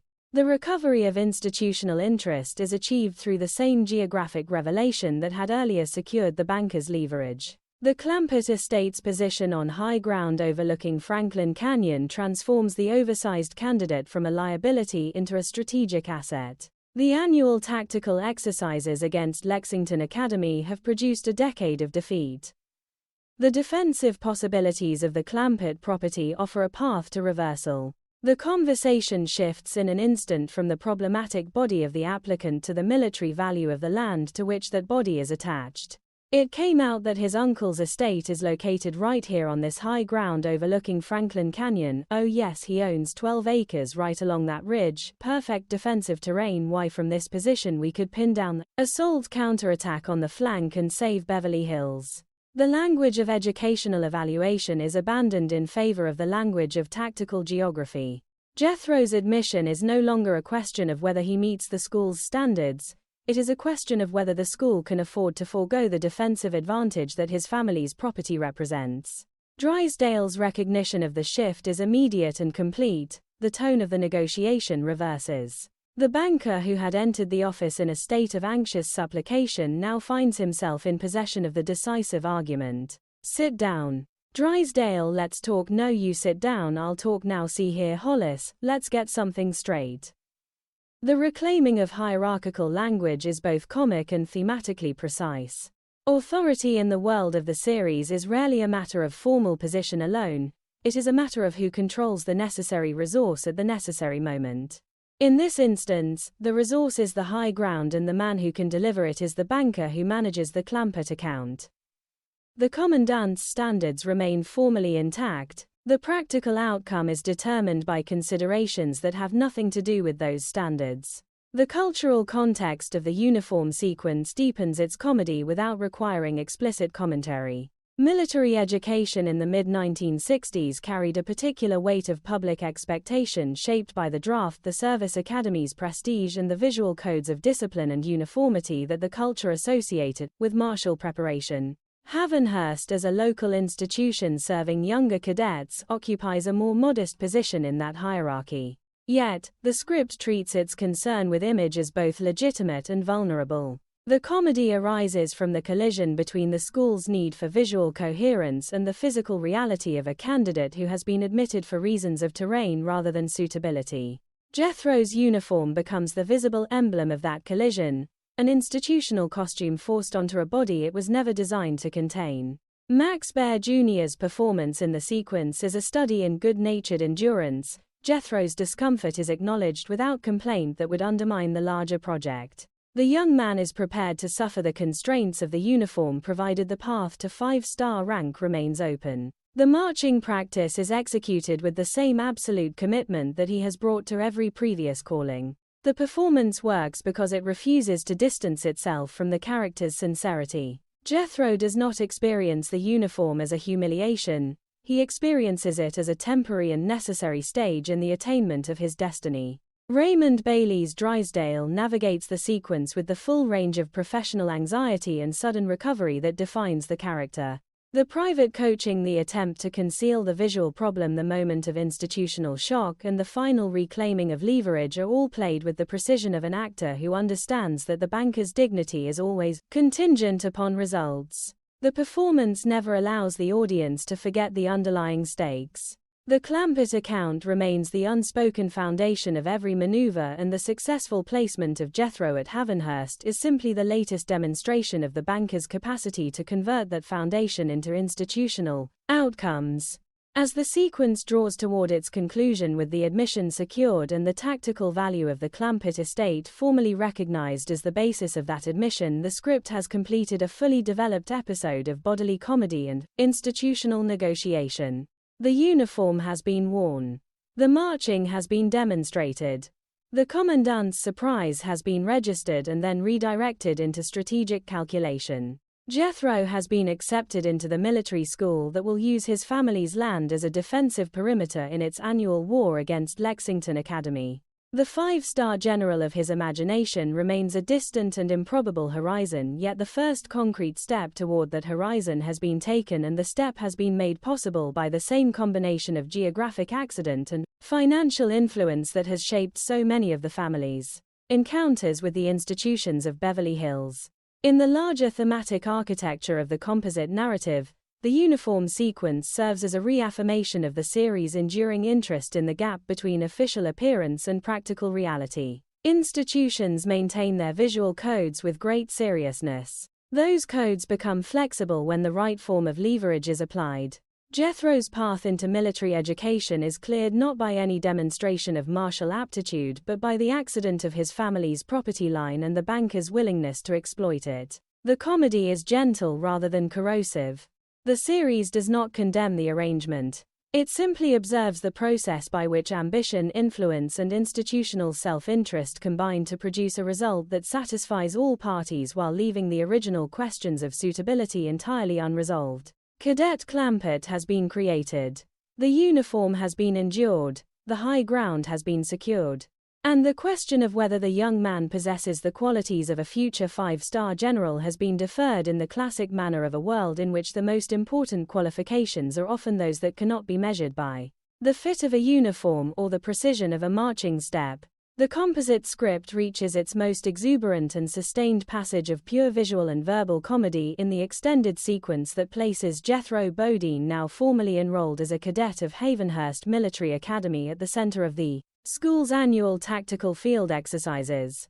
What had begun as an abstract ambition to become a 5-star general and had passed through the practical compromises of institutional negotiation and ill-fitting uniforms now erupts into the open air of the Clampett estate as a full-scale mock war for the defense of Beverly Hills. The sequence is a masterwork of layered incongruity built upon the collision between the serious language of military procedure and the undeniable reality of children armed with cap guns commanded by a young man whose own martial preparation consists primarily of enthusiasm and a recently acquired vocabulary of orders. The arrival of the first squad is staged with the full ceremonial seriousness that the young cadets can muster.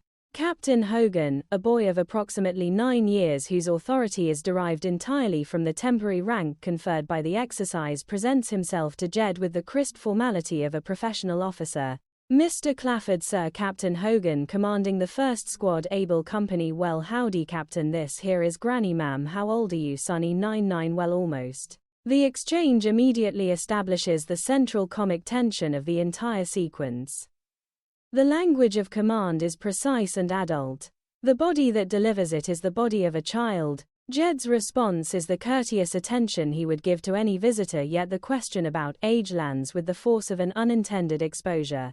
The captain's authority is real within the frame of the exercise. It is also, from the perspective of the watching adults, almost unbearably fragile. The deployment of the squad along the defensive perimeter of the Clampett property is conducted with the same mixture of seriousness and physical comedy. The boys move with the exaggerated precision of children who have been taught the forms of military movement without yet having grown into the bodies that those forms assume.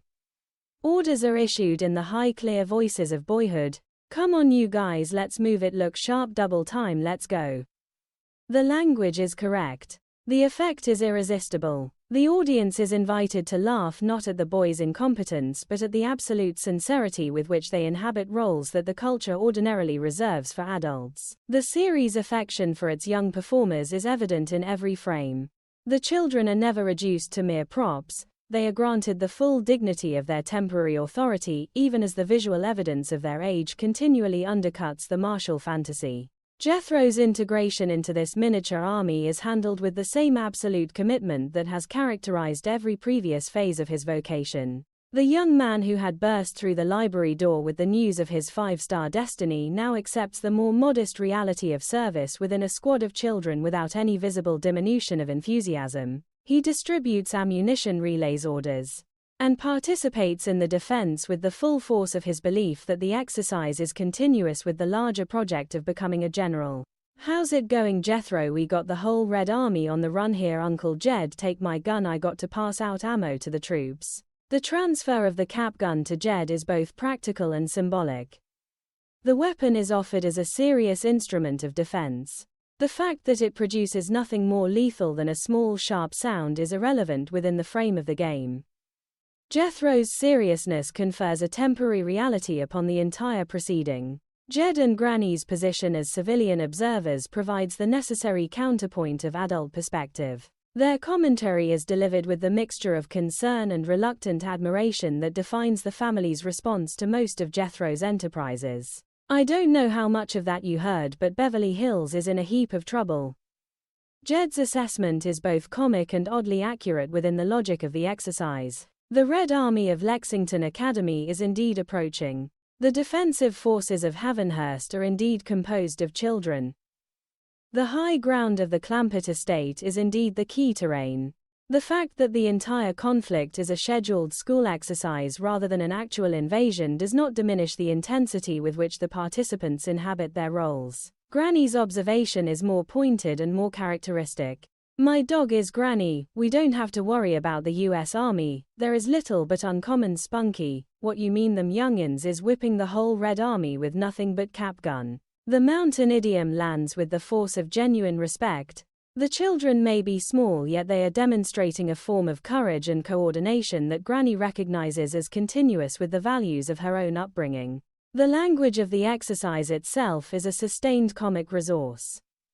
The boys speak in the abbreviated, urgent vocabulary of tactical communication. Captain, we got the Red Army on the run. I got a main card attack, thank you Bobby, bring animal on a double. The orders are issued and acknowledged with the seriousness of professional soldiers. The fact that the ammunition consists of paper caps and the casualties will rise at the end of the afternoon to return to their homes only heightens the comedy of the commitment. The series does not mock the children's belief in the reality of the game. It simply allows that belief to stand beside the adult's knowledge of the game's limits, generating a continuous current of affectionate irony. The broader cultural context of the sequence deepens its resonance without requiring explicit satire. The mid-1960s were years in which the forms of military organization and the visual codes of combat carried particular weight in the public imagination, shaped by the draft, the nightly news from Southeast Asia, and the continuing presence of the Second World War in the memory of the adult generation. The decision to stage a comic war for the defense of Beverly Hills with children and cap guns is both a gentle deflation of martial fantasy and a celebration of the residual power of that fantasy to organize play. The boys of Havenhurst and Lexington are not preparing for actual combat, they are inhabiting the forms of combat as a mode of education and recreation. The series observes the process with a warmth that never becomes condescension. Max Baer Jr.'s performance in the battle sequence is a study in the continuity of character across changing circumstances. Jethro's enthusiasm for the exercise is indistinguishable from his earlier enthusiasm for chemistry, espionage, and five-star rank. The vocation has been scaled down to fit the available institution, yet the emotional commitment remains absolute. The young man distributes cap gun ammunition with the same seriousness he had once brought to the distribution of his gasoline pills. The performance works because it refuses to introduce any note of adult self-consciousness.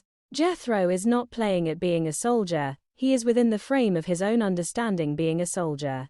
Buddy Ebsen's Jed and Irene Ryan's Granny provide the necessary adult frame for the children's war. Their presence on the estate transforms the exercise from a closed institutional event into a family spectacle. Jed's courtesy toward Captain Hogan, his willingness to accept the temporary authority of a 9-year-old, and his quiet concern for the larger implications of the invasion all reinforce the character's essential decency. Granny's sharper commentary supplies the voice of mountain realism, yet even her skepticism is tempered by a reluctant recognition of the boy's spirit. The ensemble work is seamless. The adults do not disrupt the children's game, they simply occupy the position of witnesses whose own understanding of war and defense is continuous with older and more costly forms of experience. As the mock battle reaches its climax with the Red Army reported to be on the run and the defensive forces of Havenhurst consolidating their position on the Clampett high ground, the script has completed one of its most sustained and joyful passages of pure comic invention.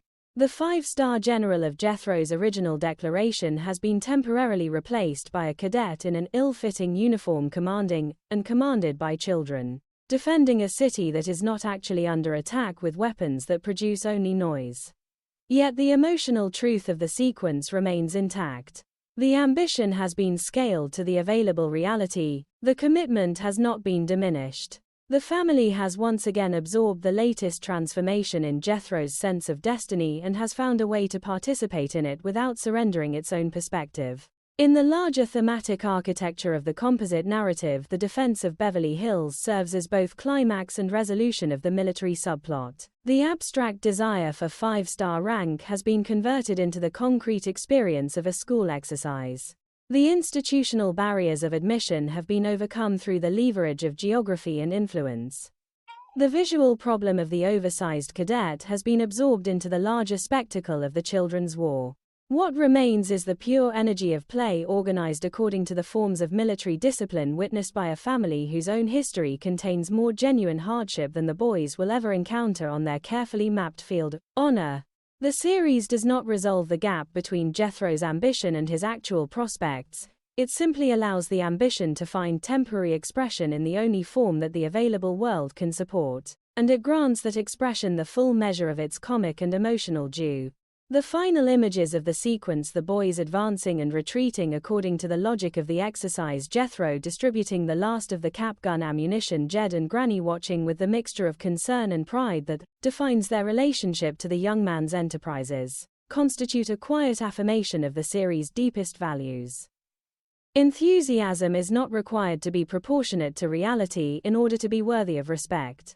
Institutions may be entered through the side door of influence rather than the front door of qualification.